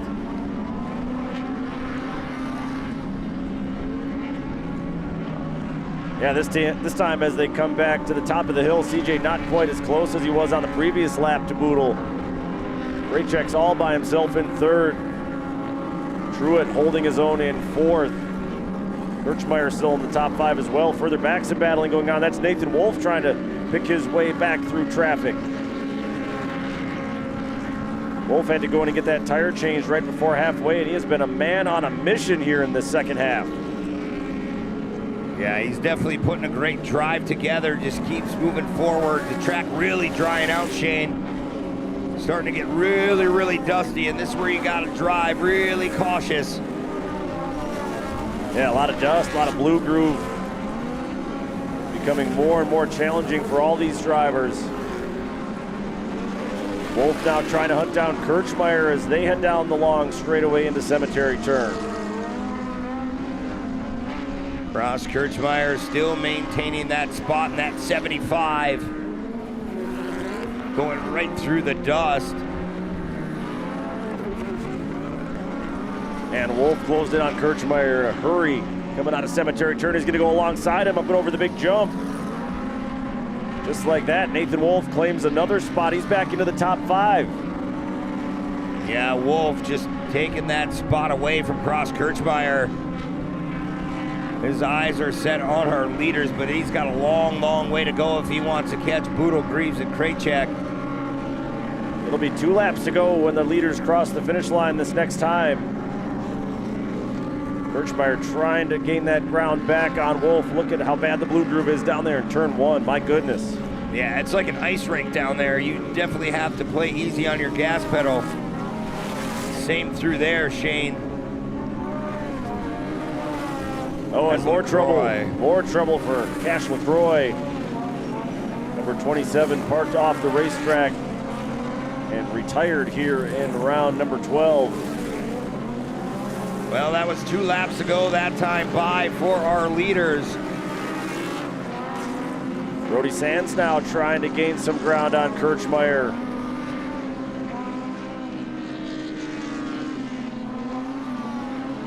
Those two locked in a great battle. 6th and 7th on the racetrack. There's a glimpse of Wolf running in the top 5.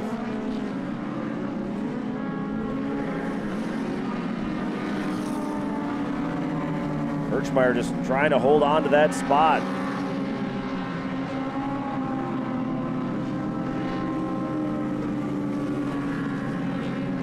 Back up front though, Boodle. That interval has really not changed between him and CJ Greaves. CJ just put that car right down in the middle of the blue groove. He's like, I gotta try everything. Jet Boodle's just pulling away lap after lap. He should be coming to the white flag this time by Bark River. 1 lap to go. Does CJ have a little bit of late race magic? Or is it gonna be a double sweep here in Pro Stock and AMSOIL Pro side-by-side for Jet Boodle? You can tell CJ is charging as hard as he possibly can here. Yeah, he's not gonna quit. It's just hard to reel in Jet Boodle. Well, CJ was able to gain maybe 2 or 3 car lengths that time through Cemetery Turn. Look at the air time off that flyaway jump again. CJ Greaves trying to use it to his advantage. Look at him crisscross right over that infield. CJ's gaining a little bit more right here, Shane. Yeah, he's still got a big mountain to climb though. They're headed back into turn 1 for the final time here at Bark River. Maybe 2 car lengths, maybe now just 1 car length between Boodle and CJ Greaves. Yeah, he's closing the gap, but I think it's just a little too late for CJ Greaves.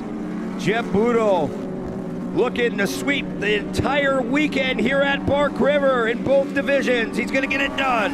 Doesn't get any better than that for Jet Boodle. Back-to-back runner-up finishes in AMSOIL Pro side-by-side for CJ, and Colt Krajcek back on the podium here in round 12. Nice bounce back in that second half for Nathan Wolf after entering the pit lane to get a tire change. Able to salvage a top 5 finish when it's all said and done. But man, what a challenging track as that race went on for these Pro side-by-sides. Looking ahead to Pro 2 and Pro 4, they're gonna be really up against this racetrack. Well, Shane, we look at that blue groove right out in front of us right now. Can you imagine 750 plus horsepower, 900 horsepower? I promise it's gonna go away before the halfway point. Full results on screen there for AMSOIL Pro side-by-side. Back-to-back wins for Jet Boodle. Back-to-back runner-up finishes for CJ Greaves and Krajcek. Going to join both of those two on the podium here in just a few moments. We'll take a quick break from Bark River. Going truck racing in just a few minutes. The big show, Pro 2 and Pro 4, all that's left on the schedule here at the Island Resort and Casino Off-Road Rumble in the UP.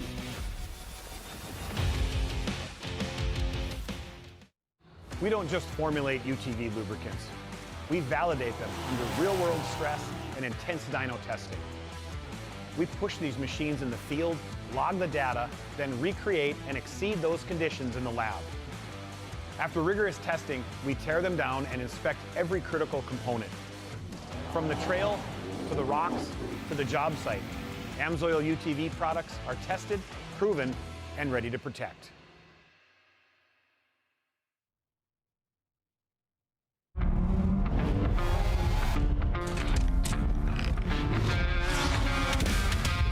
Before the action, before the race, or the game, or the stunt. There's always a crew working behind the scenes that makes it all possible. From the job site to the pit box, Brunt Workwear is proud to stand behind the crew.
And that's all there is to say about that. And with that, we are going to send it down to the podium. Haley Shanley with some of our top finishers for AMSOIL Pro Side-by-Side. Thank you very much, guys. Colton Krajicek back on the box, and this feels like a little bit of redemption from earlier today, I'd assume, but this journey back to the box for Pro Side-by-Side, what's this mean? Yeah, it feels pretty good. Yesterday we were one off. Today, Pro Stock ended up cartwheeling my car again. Came back, filled pretty good. Didn't quite have anything for the front guys. Missed the setup just a little bit. I'm too fast, so we're just we keep learning here every weekend, and we're gonna bring it to Crandon. Hopefully, we can get on top of the box and knock Jeb down one spot for sure.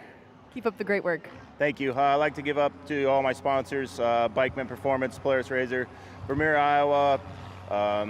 Wings for Life, Manning Insurance, Quality Communications, Double E Racing, Silverline, Professional Mechanical Services, Fox, everybody else that helps me, thank you very much. Maximal Oils, thank you.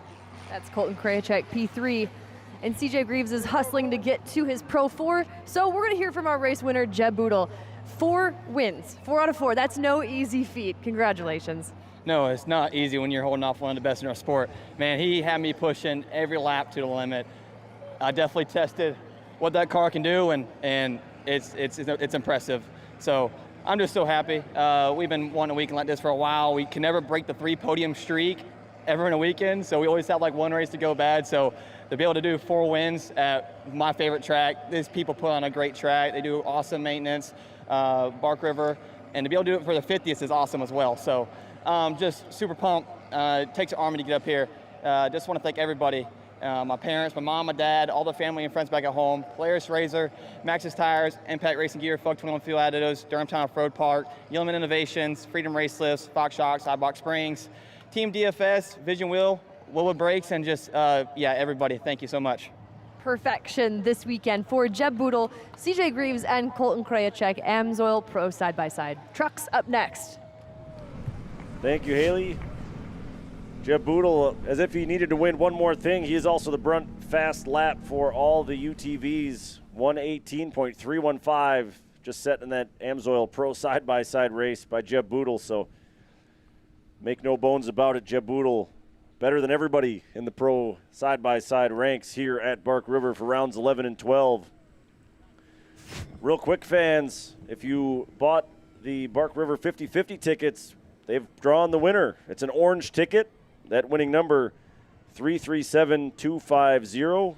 You are $3,700 richer again if you bought 50-50 here at Bark River International Raceway.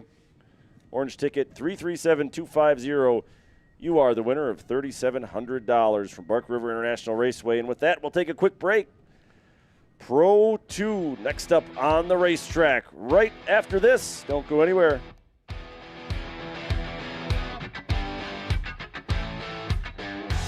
We're running out of time. We're running on fumes, and yeah, just trying to make it all happen here.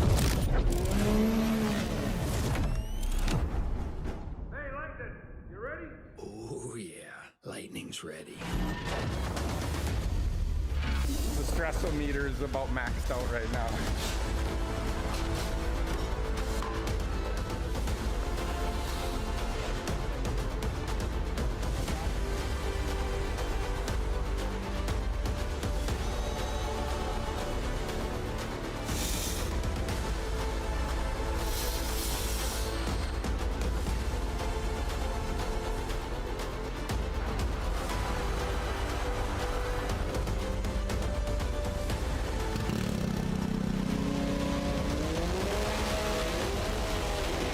Boys, we got ourselves a race car.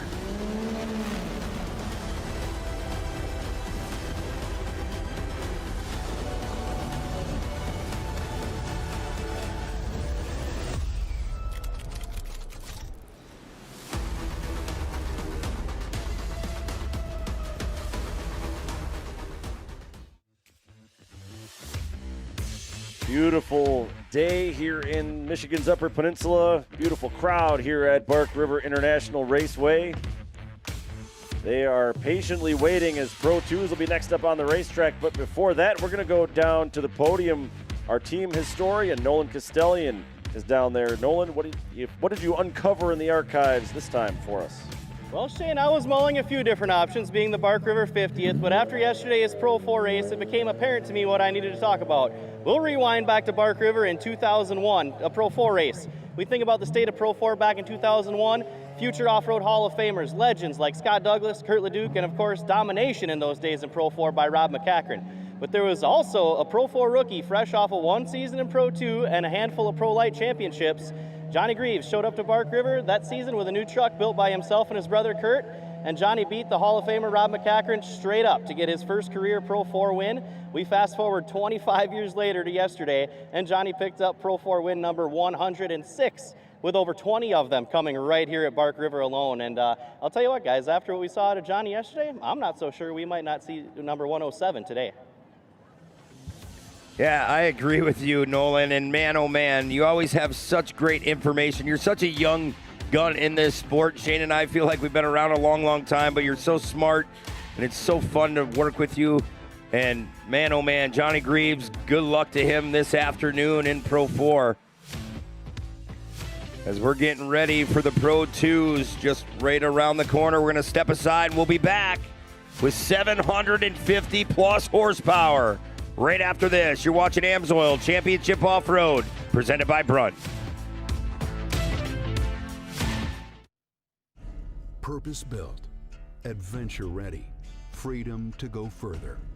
At Polaris, we have a history of making history. 40 years, and still redefining what's possible. This is the Sportsman 570 40th Anniversary Edition. Sportsman, legendary tough.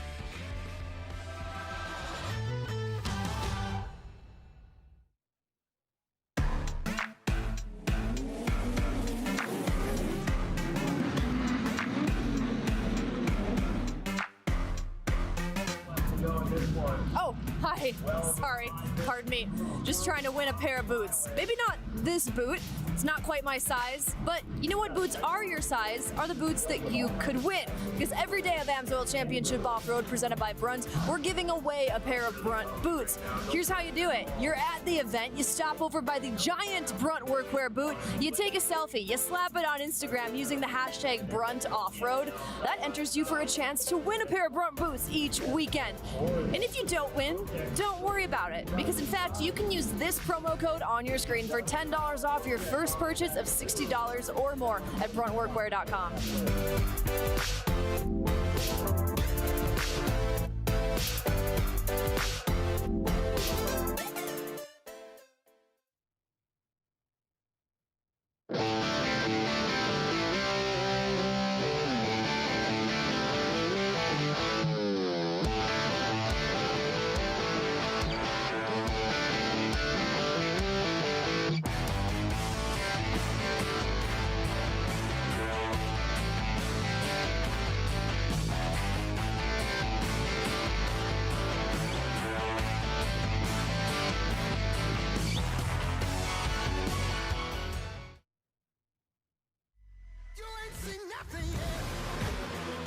I got that right turn. We're good. Let's meet up at the compound group up. At 10-4.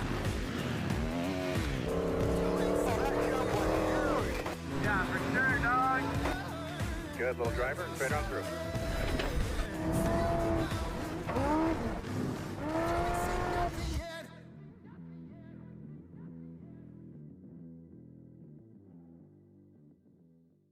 Number 12 on Yokohama tires, it is Ricky Gutierrez. Set the fastest lap in round 11 yesterday. Yeah, it's great to see him bounce back after that ERX Motor Park crash there. They back half that whole truck, put it all back together, and man, to be the top qualifier, I'm sure him and his team are just ecstatic, because they're definitely trying to work that water in right now. Quick peek at the points here in Pro 2. Remember, there will be 3 more points rounds after today's race is done. Ryan beat a 30-point lead over Johnny Holcher. Kyle Greaves 7 points back of Holcher in third. Gutierrez still with an outside shot at it, but work to be done for him. Everything lining up pretty well for Ryan Beat, who was the winner in round 11 yesterday here at Bark River. Yeah, it's going to be a great front row. Zach Sikowski going to get a shot at this in Bark River.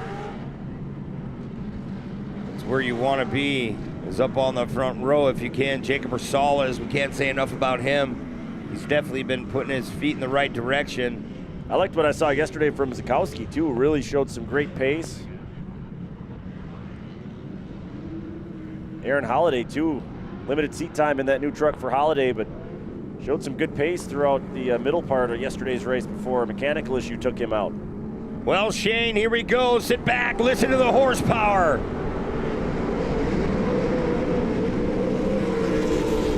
And what a start by Rosales. He will have the advantage down into turn one. Couple drivers getting pinballed around. That was Holiday that made contact with a couple trucks down through the center of turn one. Boy, look at Sikowski go right back by Kyle Greaves, getting that drive on that nicely groomed soil outside, just moving their way around that water. Everybody just kind of tiptoeing around the County Road corner. We talked about how it was going to be a little bit slick for the first few laps here for these Pro 2s. Oh, Rosales trying to get that truck to turn a little bit. Had that wheel at full lock to the left before the front wheels finally grabbed and rotated that thing around.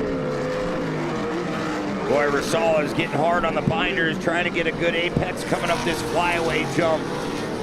Got to remember, this is pretty unfamiliar for Rosales to be leading here in Pro 2, so it can be a little bit tough to set your own pace, especially while you're still feeling out the racetrack.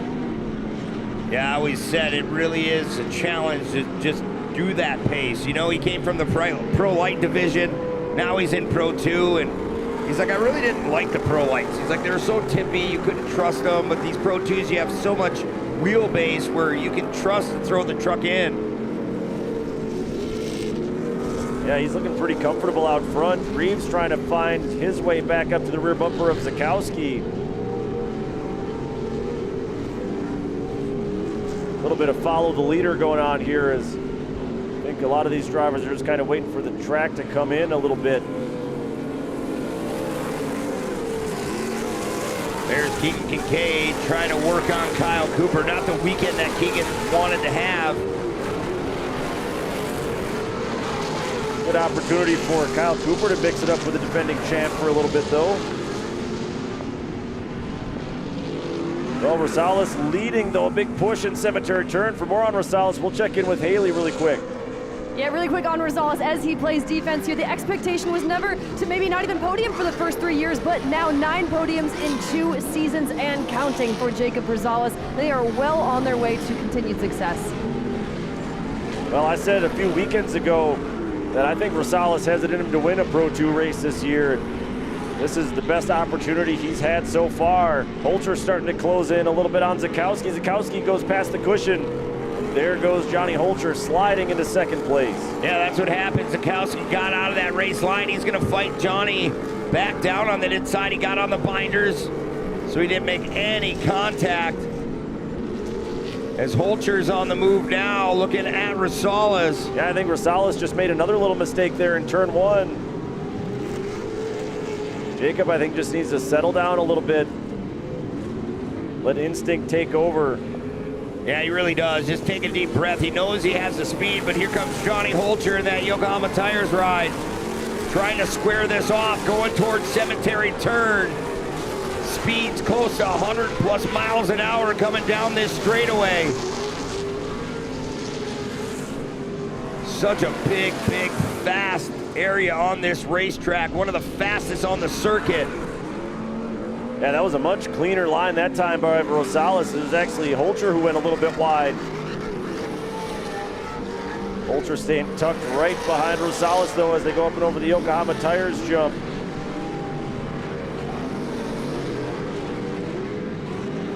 I think Rosales is feeling it, though, so far, Brent. Seems to be really comfortable out front. Yeah, he's definitely doing a great job. Johnny Holter laid down a 121.734, the fastest so far. And Rosales really left the door open through the gravel pit.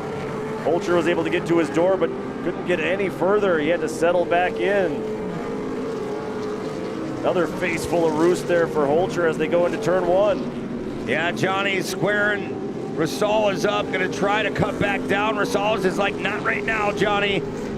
Yeah, that little tap by Rosales actually was a really good way to play some defense. As they come past the county road once again. Man, Rosales again caught a little shove on the bedside from Holcher.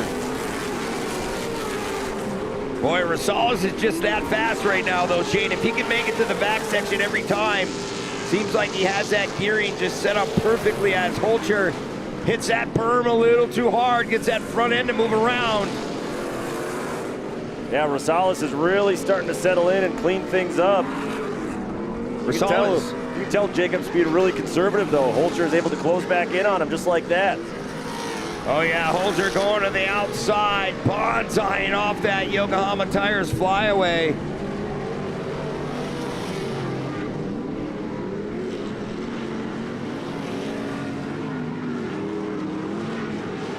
Jacob Rosales just sitting there in that number 31, holding off some of the best in the business. Yeah, Zakowski was just up to the bedside of Holcher through the gravel pit, so Zach Zakowski trying to bring the fight to these front two trucks in Pro 2. Man, and how hard do you really push this first half? You don't want to tear a tire off. You want to make sure you can sit in a good position for that restart.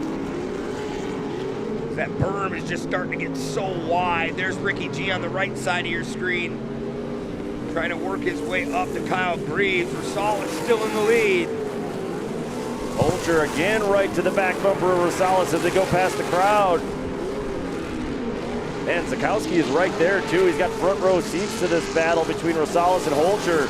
Oh, there goes some fiberglass off of Johnny Holcher. That's replaceable.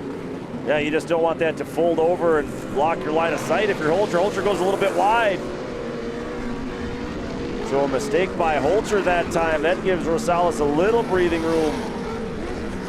I think that fiberglass in Johnny's face is a little bit of a distraction. Seems like he's struggling a little bit. Well, especially on these right-handers, right? You can't look at your point of entry. You just got to guess in some sections or rely on your spotter. Kind of fold it back down. He should be all right so far through this lefty. Look at Jacob Rosales. Yeah, just staying in control. Like I said, he's starting to settle in a little bit. Meanwhile, Rowdy Beat starting to creep into this battle as well. There is Ryan Beat, that number 51, staring at the back bumper of Zakowski.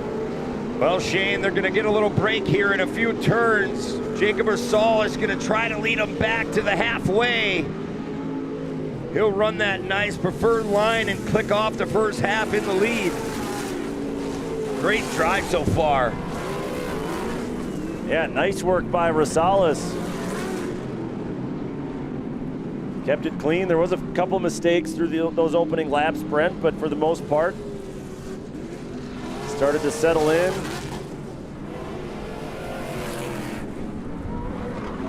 Zakowski, too, running a really nice pace through that first half. He's closing in on Holcher toward the tail end of that first half run.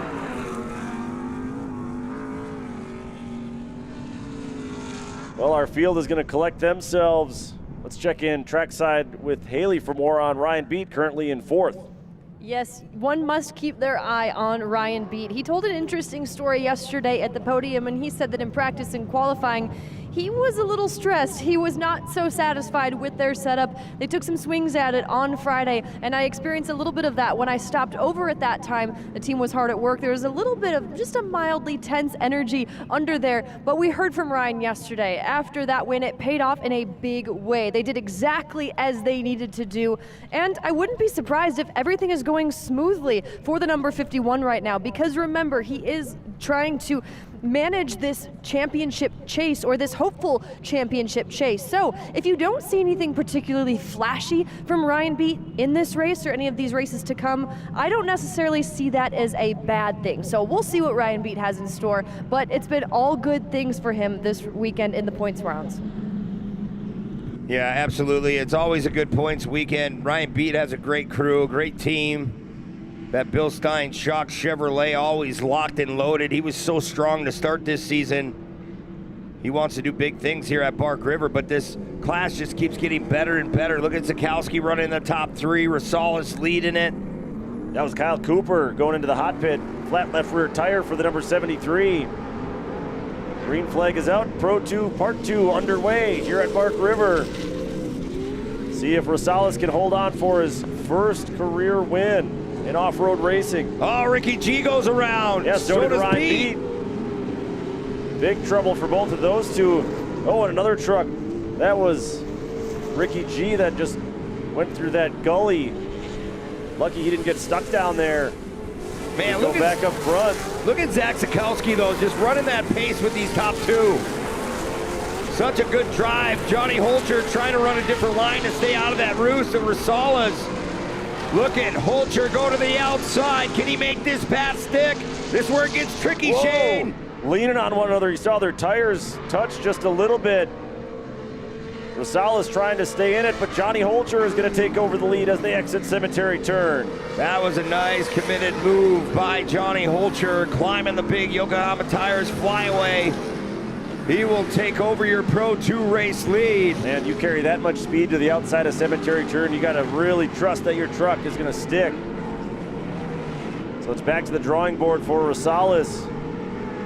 Yeah, Rosales getting right there. Yeah, trying to creep up the inside. Sikowski went a little bit wide. That leaves the door open for Kyle Greaves.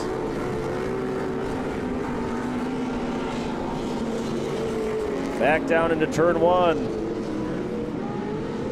Top four starting to leave everybody else behind just a little bit. Yeah, looks like Keegan Kincaid got by Ryan Beat. They're playing a great battle out here going through the middle section. As we go back up front, it's Johnny Holcher, Jacob Rosales, Zach Sikowski, Kyle Greaves, your top four.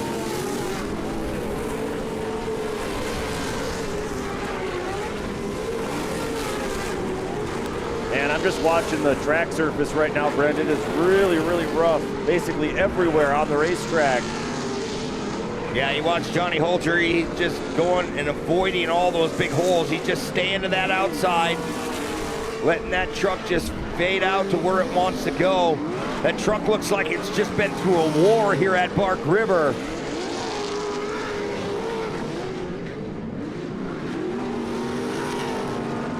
Big air there for Johnny Holcher, trying to run away and hide.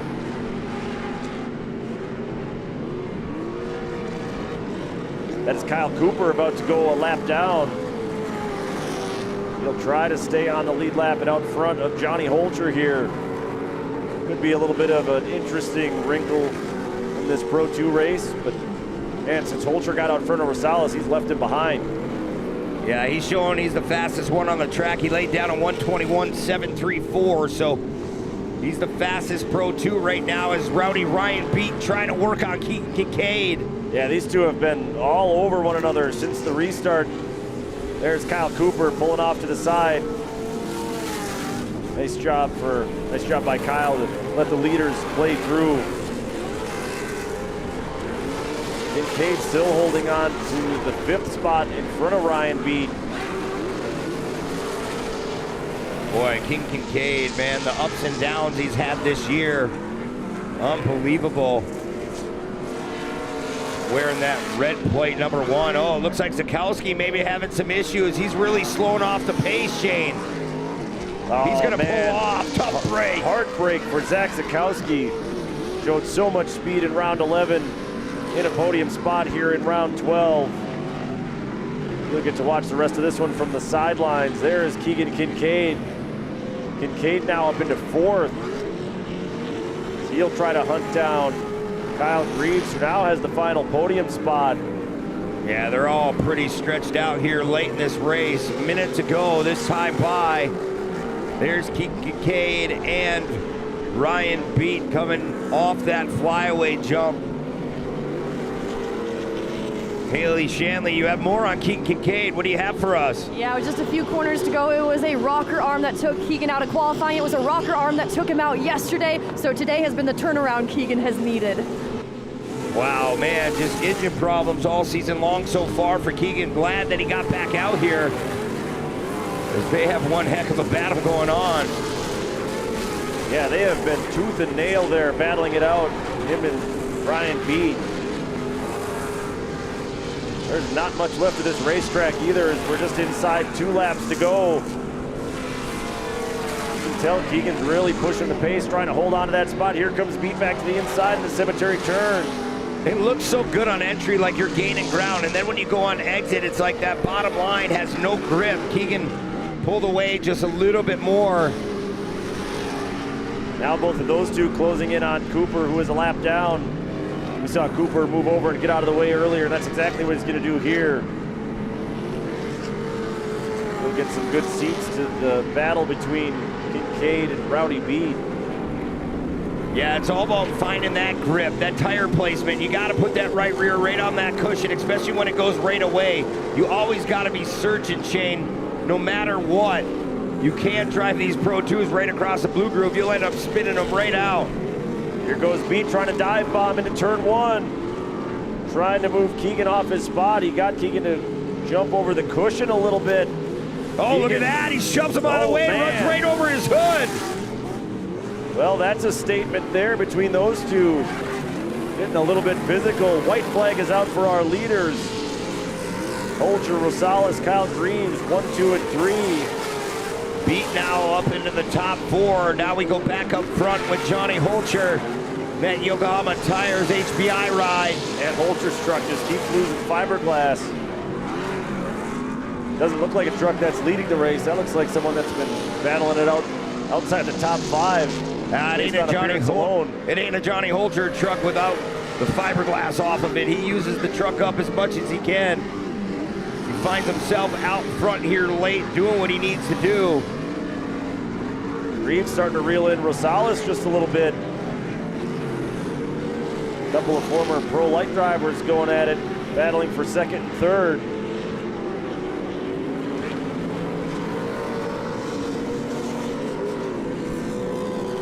Still a big step forward, I think, today for Jacob Rosales to lead that many laps.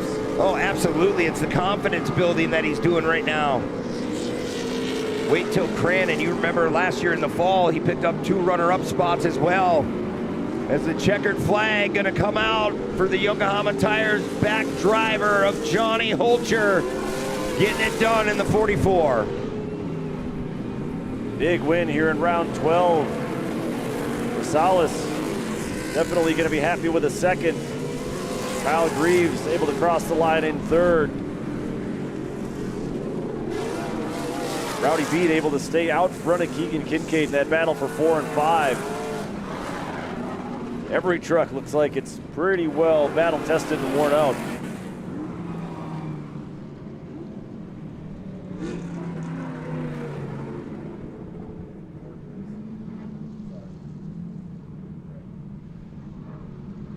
See, congratulations going back and forth between Johnny Holcher and Jacob Rosales. No doubt both of those drivers going to be excited about their performance here in round 12. Well, we'll take another quick break here from Bark River. 1 race left on the schedule here at the Rumble in the UP. But first, we'll hear from the top 3 in Pro 2. Don't go anywhere.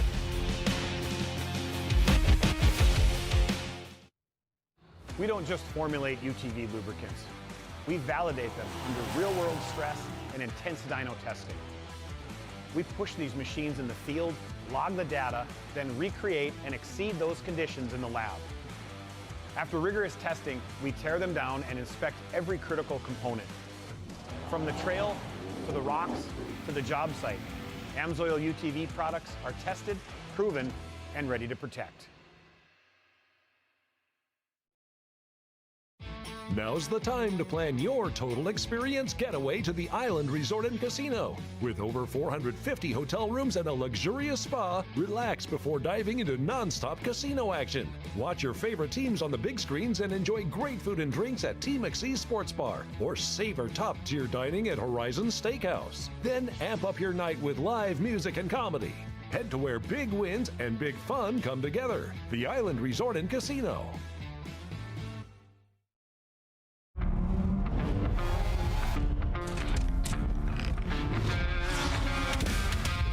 Before the action, before the race, or the game, or the stunt. There's always a crew working behind the scenes that makes it all possible. From From the job site to the pit box, Brunt Workwear is proud to stand behind the crew.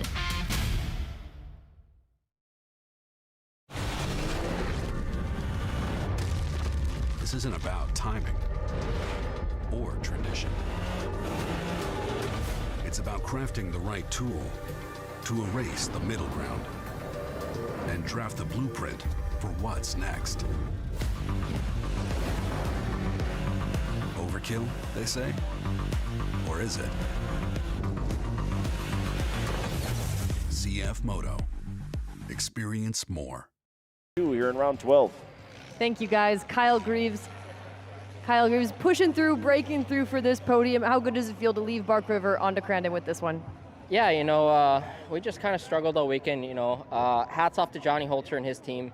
They've been on a tear all weekend, faster than basically all of us every time. So hats off to him. He ran a great race. Jacob ran a great race. I was trying at the end, but I just didn't have the drive there, and I really just wanted to come home with the podium here. We've been working really hard.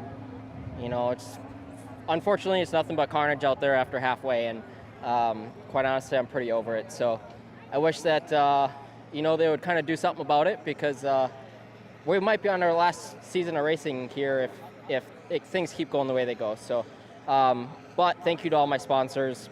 Kenda Tires, they go above and beyond for me. Podium Pavement, Monster Energy, 21 Gun Roadhouse, Foss Electric, Pro Power Engine. That engine just keeps on singing for us. ATD Charlie, it's been helping us for a long time. Can't thank him enough. Impact Racing, Aaron Precision, KGB Customs, Vision Wheel, OG Direct. They get all my bedside hangers, and unfortunately I need a bunch more after this weekend. So, but on to Crandon, and hopefully we can come back swinging there and get some more podiums. Way to push through it. That's Kyle Greaves, P3 for Pro 2. Jacob Rosales. Jacob, leading those laps, it seems like you guys just continue to make gains. I want to know your reaction to this one. It seems like the speed performance further validates that you guys are really good on these big tracks. Yeah, we're still piecing it out, racing against guys like Kyle and Johnny and the rest of the class. It's pretty tough, and we're staying consistent. We made no mistakes. We led through caution. I was super nervous starting in the first today, but we showed we're super consistent in this team. We're progressing every race, so it's really good. Nicely done. Thank you. That is Jacob Rosales, P2 for Pro 2. Johnny Holter, another Bark River win for you. You were so dominant today. What was the key? I don't even know. The key to it all is these Yokohama tires. They just love it when the track gets blue grooved and dry, and that's where they just truly excel. But starting deep and working my way through, it was an awesome race and a lot of fun. I was happy to see Jacob running up front. It was very tricky to get around him, but man, so awesome. Happy for Kyle, happy for Jacob, and I hope all you fans enjoyed the show. I hope we put on a good one for you, and I'd like to thank Bark River for putting on this event. 50 years to have this over and over is pretty special. I couldn't do this without my whole team. They worked their butts off. My parents, my grandparents, my girlfriend, Uncle Jeff, HBI, Yokohama Tire, Mac Tool, Victory Sign, ATD, they're all over helping out a lot. King Shocks, they work perfect today. CBR, and everyone that plays a role in my program, thank you. Hats off to you. For Team Yokohama, that is Johnny Holter. Thank you so much, Haley. Congratulations to those top finishers in the Pro 2s. See a little pyro going off, as well as the classic champagne shower. Hard-fought battle there. You see the crowd anxiously awaiting what's next. They know this isn't about timing or tradition. It's about crafting the right tool to erase the middle ground and draft the blueprint for what's next. Overkill, they say? Or is it? ZF Moto. Experience more. Race teams don't settle, neither should you. The garage just got an upgrade. Wash it, shine it, protect it. A complete detailing suite engineered for the track and built for your driveway. Born from 65 years of motorsports, built by a century of chemical engineering. Track tough, Garage Ready, the only cleaner that smells like the scent of victory. One product line, two worlds. Who's your daddy? Who's your mama? Visit who'syourtire.com to order today. Every race is a test of performance. When the stakes are high, racers rely on proven products. If AMSOIL products are engineered for this kind of punishment, you can trust them in your garage. Shop by vehicle to find everything you need for your ride. Get the protection you demand and performance you deserve with fast, free shipping from AMSOIL.com.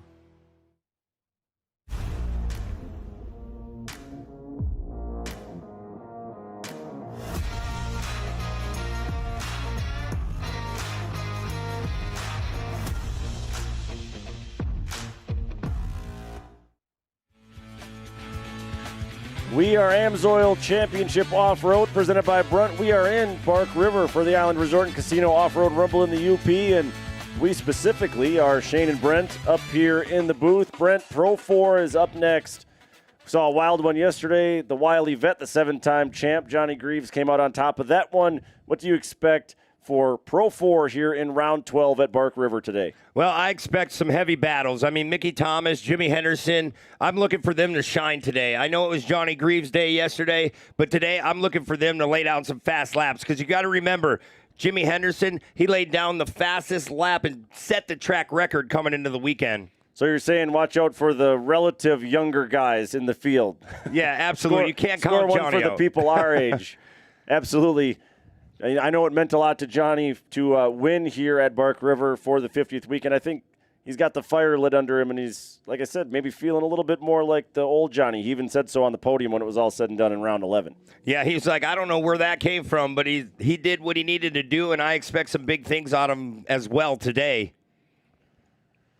Yeah, one other thing to keep an eye on is the track has been extremely challenging. Let's take a look at the track that these drivers are up against. This is riding along with the wild man himself, Adrian Cheney. Big, long straightaway. You can let those 850 horsepower sing down into Cemetery Turn. Deceptive, though. That corner gets tighter and tighter and tighter the deeper you drive into it. Then it's back on the throttle. A couple little roller jumps. Left-hander, right-hander through the chicane. Try to get squared away, and then strap on the wings and take flight over that Yokohama jump. Yeah, then you go into this right-hander. You go up close and personal to this little tabletop. And when you launch, you want to come right back down to that bottom. You see Adrian just playing the middle, letting it fade out to the cushion. Then this is where our starting line will be all the time, going down into turn number 1. And this could get really crucial if you don't hit it right. Well, based on what we just saw in Pro 2, this is going to be a ton of blue groove down here through turn 1. It's going to be really chewed up.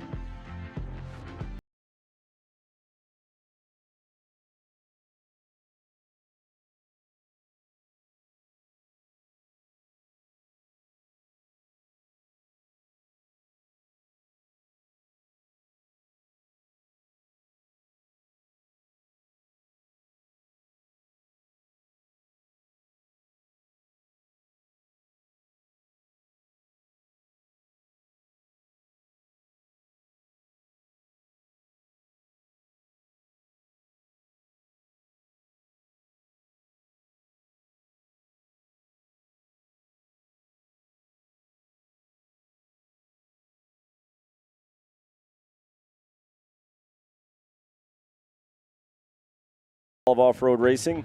Yeah, absolutely. The hill was packed on Saturday. We had a great crowd on hand today. Friends and family in Crandon are going to tan my hide for saying that, by the way, but I'll stand by what I said. Yeah, even Friday night, like Evan's saying, we had a big crowd on hand on Friday night for that Richard O. Legacy long jump. That was great. Hillside was packed for that.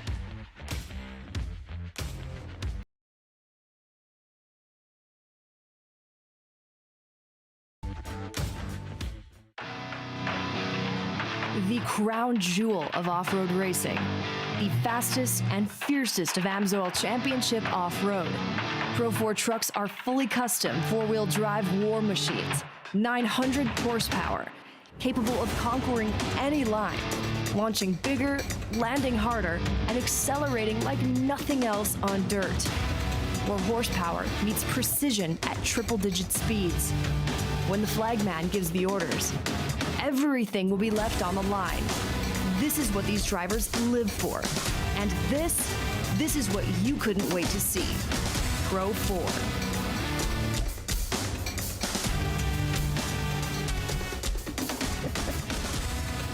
Well, we're going to let the big dogs run here at Bark River in just a few moments. Pro 4. All that's left to do here in round 12. There's your lineup. Silent Assassin Mickey Thomas on the front row alongside Jimmy Henderson. Son and Father Greaves, CJ and Johnny in row number 2. 17 combined Pro 4 championships between those two drivers. And then Cole Mamer and Adrian Cheney, the wild man, in row number 3. Still a little bit of dirt getting moved around on the racetrack.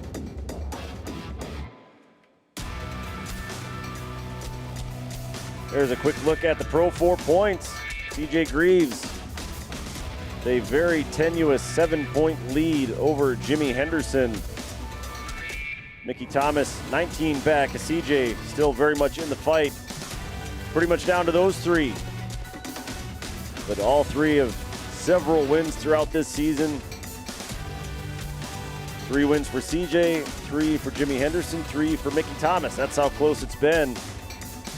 And as Brent alluded to, the man they call Jimmy Sanderson been putting down some very fast laps all weekend long at Bark River. He is your Yokohama top qualifier here in Pro 4. Yeah, Jimmy Henderson in that 44 United Rentals ride is just bad fast. So is Mickey Thomas. See the wild man out there as well, number 11. Looking back at round 11 yesterday, Thomas, Henderson, and Greaves respectively finished 3rd, 4th, and 5th. All three of those drivers having some issues throughout yesterday's race.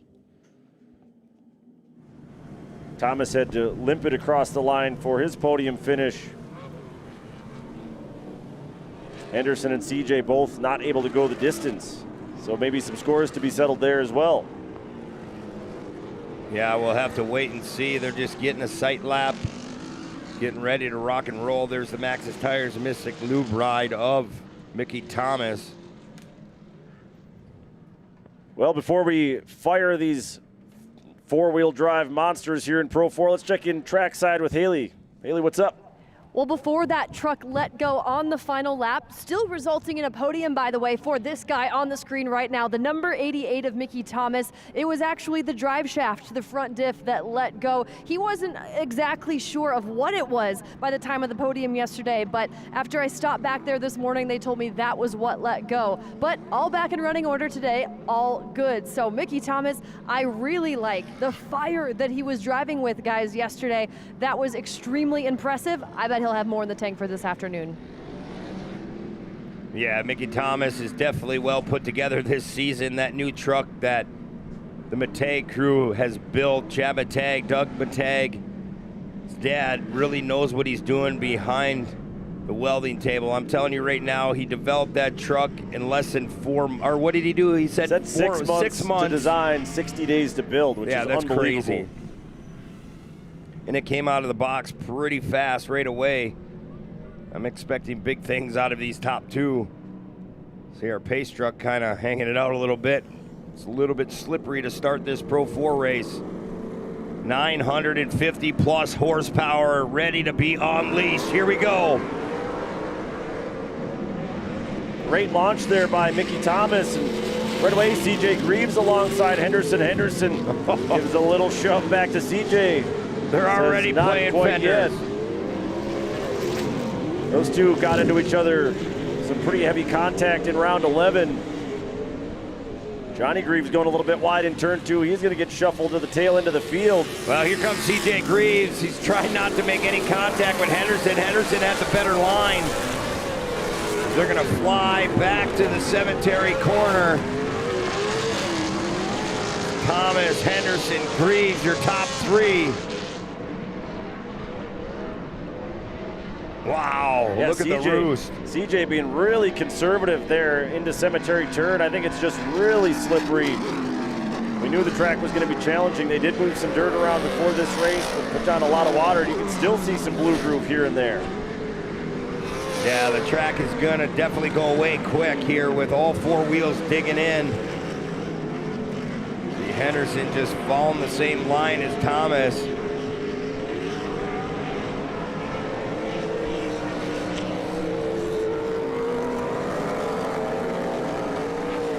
Mamer right at the tail end of our lead pack of 4 trucks as they come off the top of the hill and back down towards turn 1.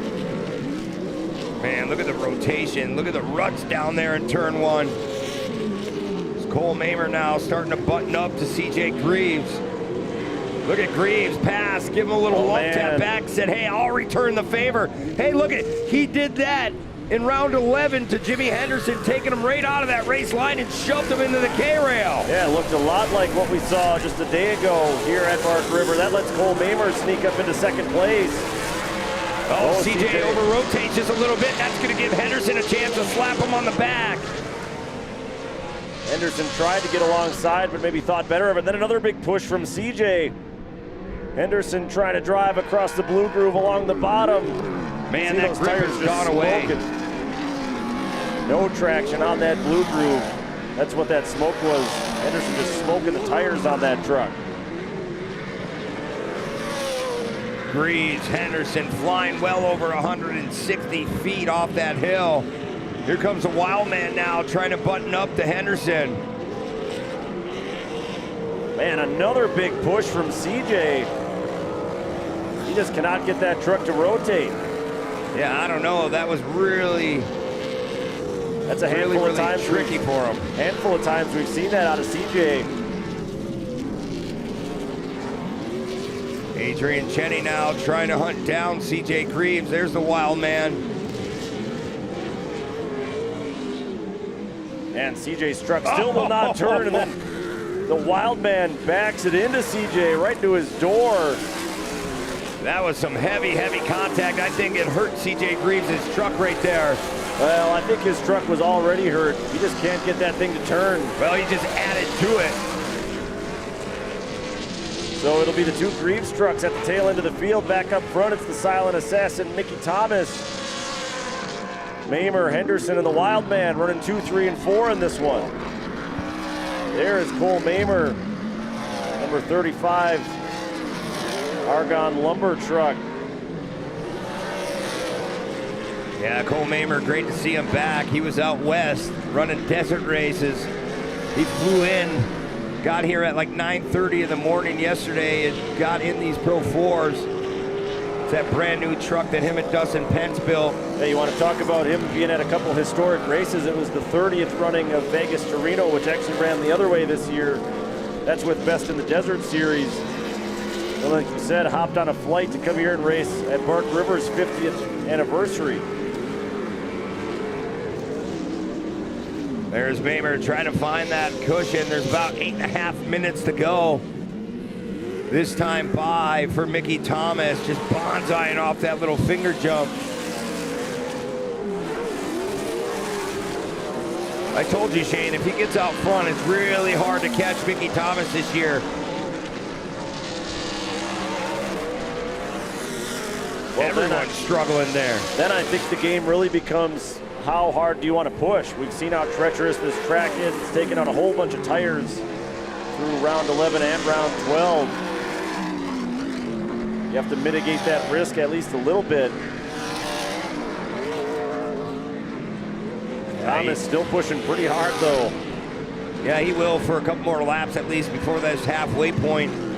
His spotter's probably telling him you have about 10, 12 cars just to keep him patient. Thomas, he's so calm, cool, and collected. Remember what he did in a Pro 2 and in a Pro Light. Just blowing right through that wall of dirt.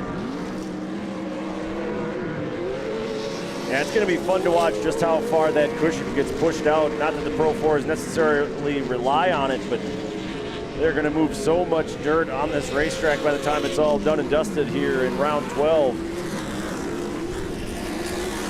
Take a peek at the lap times. Thomas still the fastest truck on the track, but Henderson putting down a little bit quicker lap than Mamer that last time around. So maybe Jimmy Henderson starting to settle in and run down Cole Mamer. A lot of racing left to go here in Pro 4. Mamer just tearing through that cemetery turn, heading back towards the Yokohama Tires flyaway jump one more time with about 6.5 minutes to go as we come over the hill. Looks like we'll be coming to the halfway point next time by. There's a look at Mamer. Man, he can't get his truck to rotate either. All these drivers really struggling to make their way around this racetrack.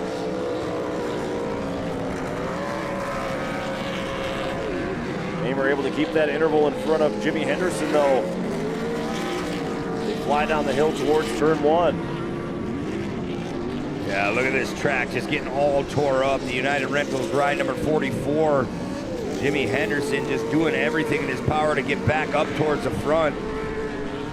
That halfway point's coming out this time by for Mickey Thomas, and he serves that. We'll re-rack, restack this whole field.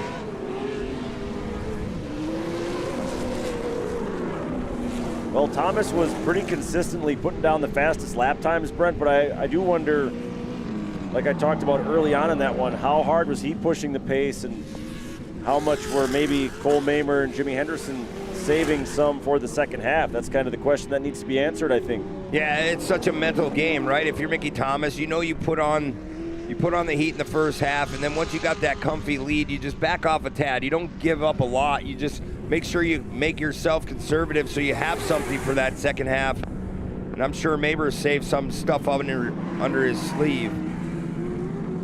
Well, for more on the driver in the PSP Power Sport truck, Cole Mamer, we're going to check in with Haley, who is trackside. And if you'll please forgive me, it's pretty dusty and windy down here. I know I have some dirt on my face, but we're rolling with it. Cole Mamer, of course, yesterday morning gets off the plane, comes here to Bark River, finds himself on the podium. So Cole Mamer, we know how much that meant to him. A focus more isolated this year on his Pro 4 program. Over the years, he's had a number of buggies and trucks under his awning, but a little bit more focused on his own program this year. So full team effort on that number 35 truck. We know how much yesterday meant to him, and he is looking to add another top 3 to it today. Yeah, Mamer trying to cap off a fine weekend. And by the way, Haley, you and a few thousand rabid fans at Bark River have dust all over your face. You're just one of them at this point. Pace truck just about to pull off, and Thomas will take control of the field once again. The finale of Pro 4, here we go. Thomas, Mamer, Henderson, your top 3. All of them committed to that cushion. Look at that dirt just flying through our cameras. Man, the two old dogs, Johnny Greaves, Adrian Cheney, were leaning on one another really hard coming through turn 1. Well, Jimmy Henderson got by Cole Mamer. Oh, Henderson has an issue. Went up on the bike, made the save, and then gets monster trucked by Johnny Greaves. Johnny now off the racetrack. Somehow Henderson able to soldier on, but lost about 2/3 of the fiberglass on Henderson's truck in the process. That's one I've never seen before. Well, both the Greaves are going to be out pretty quick. Well, Henderson will soldier on. Still holding on to that 3rd spot. The wild man trying to chase him down. Yeah, Henderson bonsaiing off that flyaway.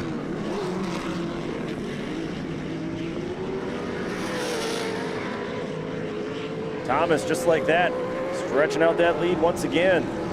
I wondered how much he was pushing the pace or if he was saving anything. Well, I think we've got our answer already. Plenty more in the tank for the silent assassin. Oh yeah, he is well out in front right now. Cole Mamer trying to dig in that 35. Henderson, you see his number plates are bent down from when Johnny rode up on the back of his truck. He got that far, all the way past the coolers. Yeah, lucky that he didn't do a bunch of damage. Would have been pretty easy to tear out a lot of the components on the rear of that truck. Everything seems all right, though, for Henderson. He, too, is still pushing really hard, trying to run down Cole Mamer. That's the interval between second and third. Across the line, just about 1 second apart. Man, look at that. They start down on the bottom. They just file way outside. They just keep winding out these turns. There's that blue groove. Henderson hits so hard. Man, I've been watching Thomas into this K&N right-hander right where Cole Mamer is right now. He is using every inch of the racetrack. His rear bumper is dragging across the dirt berm on the outside on entry.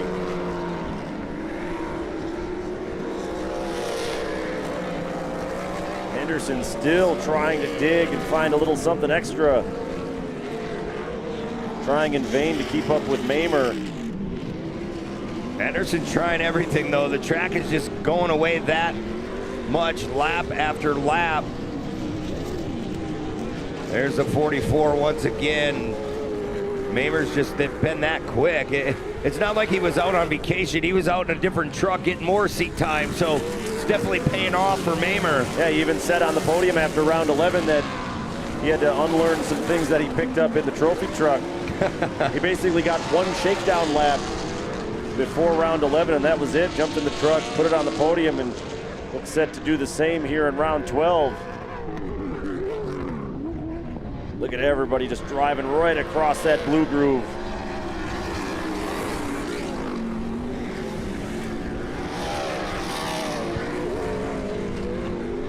Just like in the first half, Thomas consistently putting down the fastest lap out of anybody. Continuing to push the pace as well. His last lap was the fastest lap of the race so far. Well, Shane, we got about 1:45 left in this Pro 4 race. And whatever's left of this tough layout here in Bark River, there's Thomas on the left side of your screen. That's Mamer and Henderson on the other side. And you can see even Thomas struggling a little bit to hold that edge along that cushion through turn one. And remember, Shane, anything can happen right now. With all these holes and everything out there that are developing, don't say that couldn't happen to our leader, right? It could pop a right rear or left rear. We've seen it all weekend long. So it's all not over until the end. Well, only 2 laps to go that time by. I kind of wondered the same thing, though. At what point does Thomas maybe get a little bit more conservative? Right now, I think he really does. He can't afford to peel off a tire. He's got a big enough gap. As long as he doesn't make a mistake, you can afford to slow down a little bit. Mamer running all the way to the outside on exit from Cemetery Turn. And there's just so much blue groove. Curious to see how far to the outside Mamer goes on entry into this right-hander. Yeah, he's setting up really wide, just like Mickey Thomas has been. Yeah, you have to do that. Try to get that grip. Look at that. That gravel pit's right up to that berm. Normally on a race day during the sportsman races, you can never go that far out. You'd be just dogged on horsepower. Yeah, that's the only place left to run after we're this deep into a Pro 4 race. Tell you what, Henderson's starting to close in just a little bit on Mamer. Well, the white flag's coming out this time by for Mickey Thomas, Shane. He's gonna try to get it done here in Bark River. Going back towards Cemetery Turn one more time. There's Mamer and Henderson. They're just now cresting that hill.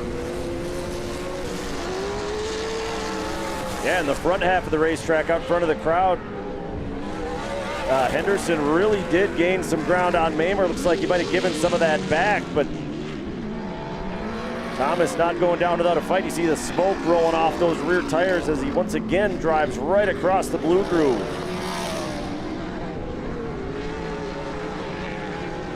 Wow, look at that air time here on the final lap. Well over 200 feet of flying. Look at Mamer, makes a little bobble. That's an opportunity for Henderson as they head for the gravel pit. Henderson trying to get to his bedside. Found a little grip down on the inside. He's that much closer right to the back bumper as they come past the start line. I love that rotation. Watch him go back down to the bottom, trying to push him off. You got to use him up. You got to take him away out of that line. That's what Henderson's trying to do. Mamer just enough grip on the outside.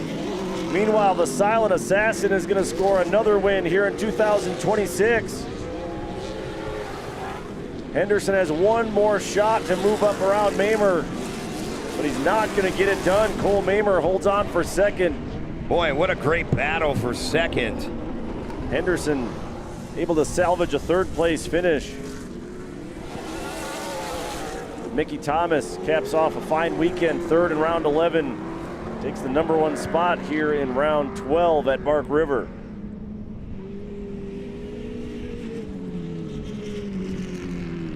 And just like we thought, Brent, we saw several different kinds of chaos and carnage throughout that one. Yeah, it's unbelievable, dude. Brandon's only a few short weeks away, and I'm sure the hurt feelings will probably still be there in a couple weeks, right? Hopefully they subside before we get to the big house at Grandin for the final rounds for sportsmen. See the Greaves crossing the line as well. Tough day for both CJ and Johnny. No doubt they will regroup. Quick back of the envelope calculation. Henderson should have the points lead when it's all said and done. But it's going to be tight. CJ, Henderson, Thomas. I mean, it's going to be like single digits between those three as we head into Crandon. Oh, absolutely. It's going to tighten right up, and hopefully these guys can shake it all out before we get to the big house, because definitely these aren't cheap pieces of equipment. Some of these trucks are close to $500,000 when all said and done. Man, I'm really impressed by Mickey Thomas, though. He ran an unbelievable blistering pace from green to checker that race. Just did not relent. Nobody had anything for him. He bent the track at Bark River to his will here in round 12. That's all you can say about it. Yeah, I agree with you so much, Shane, right now. It's definitely his day here in Bark River. Bark River, give it up for Mickey Thomas, big Pro 4 winner this afternoon. There you see the Selly, the Silent Assassin, chalks up another one. Win number 4 for Mickey Thomas. That is the most of anybody in Pro 4 this year, by the way. To go along with his Forest County Potawatomi Community Cup win back at Crandon.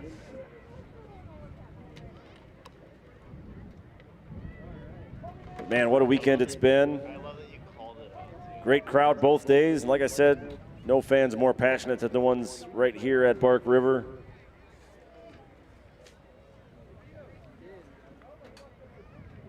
Let's go back and, well, looks like we've got our final set of top 3 finishers on the podium. We've got Haley standing by. Haley, take it away. Thank you, guys. Jimmy Henderson. Jimmy, the range we got to see in that race, I can only imagine what was going through your mind. In this corner, you had a truck on top of you and fighting all the way to the finish. So tell me more about your strategies as you came close to even one position better towards the end. Well, yesterday, Champ decided to give me a pretty nice reward for being on the throttle up on top of the grass. So today I was like, all right, I got to bring it back. I got to be cool. Trying to learn how to points race, you know, so it is what it is. But, man, me and Cole had an awesome battle. We did miss our setup a little bit today, and I thought the track would be a lot heavier and maybe we were a little too stiff, but it was still great. It was a fun race. I saw a tire on top of me at one point. I don't know what's up with that, but destroyed the back of the truck, so that's not cool. But, yeah, I just got to thank United Rentals. I got to thank Maxxis Tires, King Shocks, Willwood Brakes, WD-40, AMSOIL. Just everybody that helps us. It's just takes everything you got to make it to the end of the season and stay in it week in and week out for the points. So we're excited. It was a great show. Me and Cole got to put on a good show today and do it right. So, yeah, let's go to Crandon. Thank you for a great race. That's Jimmy Henderson. Cole Mamer. I too want to hear your strategy late in this race because it paid off. How were you able to hold off Jimmy so well? I'll be honest, we were struggling. My spotter Dustin kept me really calm. I lost 4-wheel drive about 3 laps in, and we're on 3-wheel drive from there on out. So the truck's super unpredictable, but after yesterday, I wanted a clean battle with me and Jimmy. And I hope we put on the show for you fans because that was really fun for me. And I'm just trying to hang on to it. But, man, I can't thank Power Sport Pros enough. I got to travel all over the country this weekend racing, and I'm living a dream, man. I can't thank my guys, Russell, Brad, Maddox, my pops back at home, my mom, my parents, girlfriend. They're just everybody. Bill Stein, Yokohama Tires for hooking up. Like, the ruts are gnarly and never got a flat. So K2 Prints, OMP, Bell Helmets, Sunoco Race Fuel, AMSOIL, just everybody that helps me. You know, I'm trying to chase a dream here, and double podium for this weekend. Tito, that one's on you. I'm glad I ruined your picks, but looking forward to seeing what the rest of the season brings. Congratulations this weekend. From Nevada to the UP, Cole Mamer. Mickey Thomas. Mickey, yesterday, it looked like we saw a little bit of a contrast. You were having to just thrash at this yesterday, but today just seemed particularly smooth. Did it feel that way for you? Honestly, it was stressful. Being out front in Pro 4 is super stressful. To be honest, with everything we had yesterday, I was just hoping the truck would have no problems. But my crew did an amazing job overnight. We took care of all our issues. Best in the business, and I can't thank them enough. I mean, they give me such an awesome truck to go out here and race with. Super stoked to be out front and maintain that lead and just sit there and do qualifying laps, and they give me a vehicle that makes it easy to do that. So super thankful, super stoked to be up here on the box of Barker River. I love this track. Awesome turnout this weekend, so just super stoked with how everything went, and glad we could turn this weekend around in a positive way. And we're going to be coming into Crandon singing, so super looking forward to that, and it's gonna be good.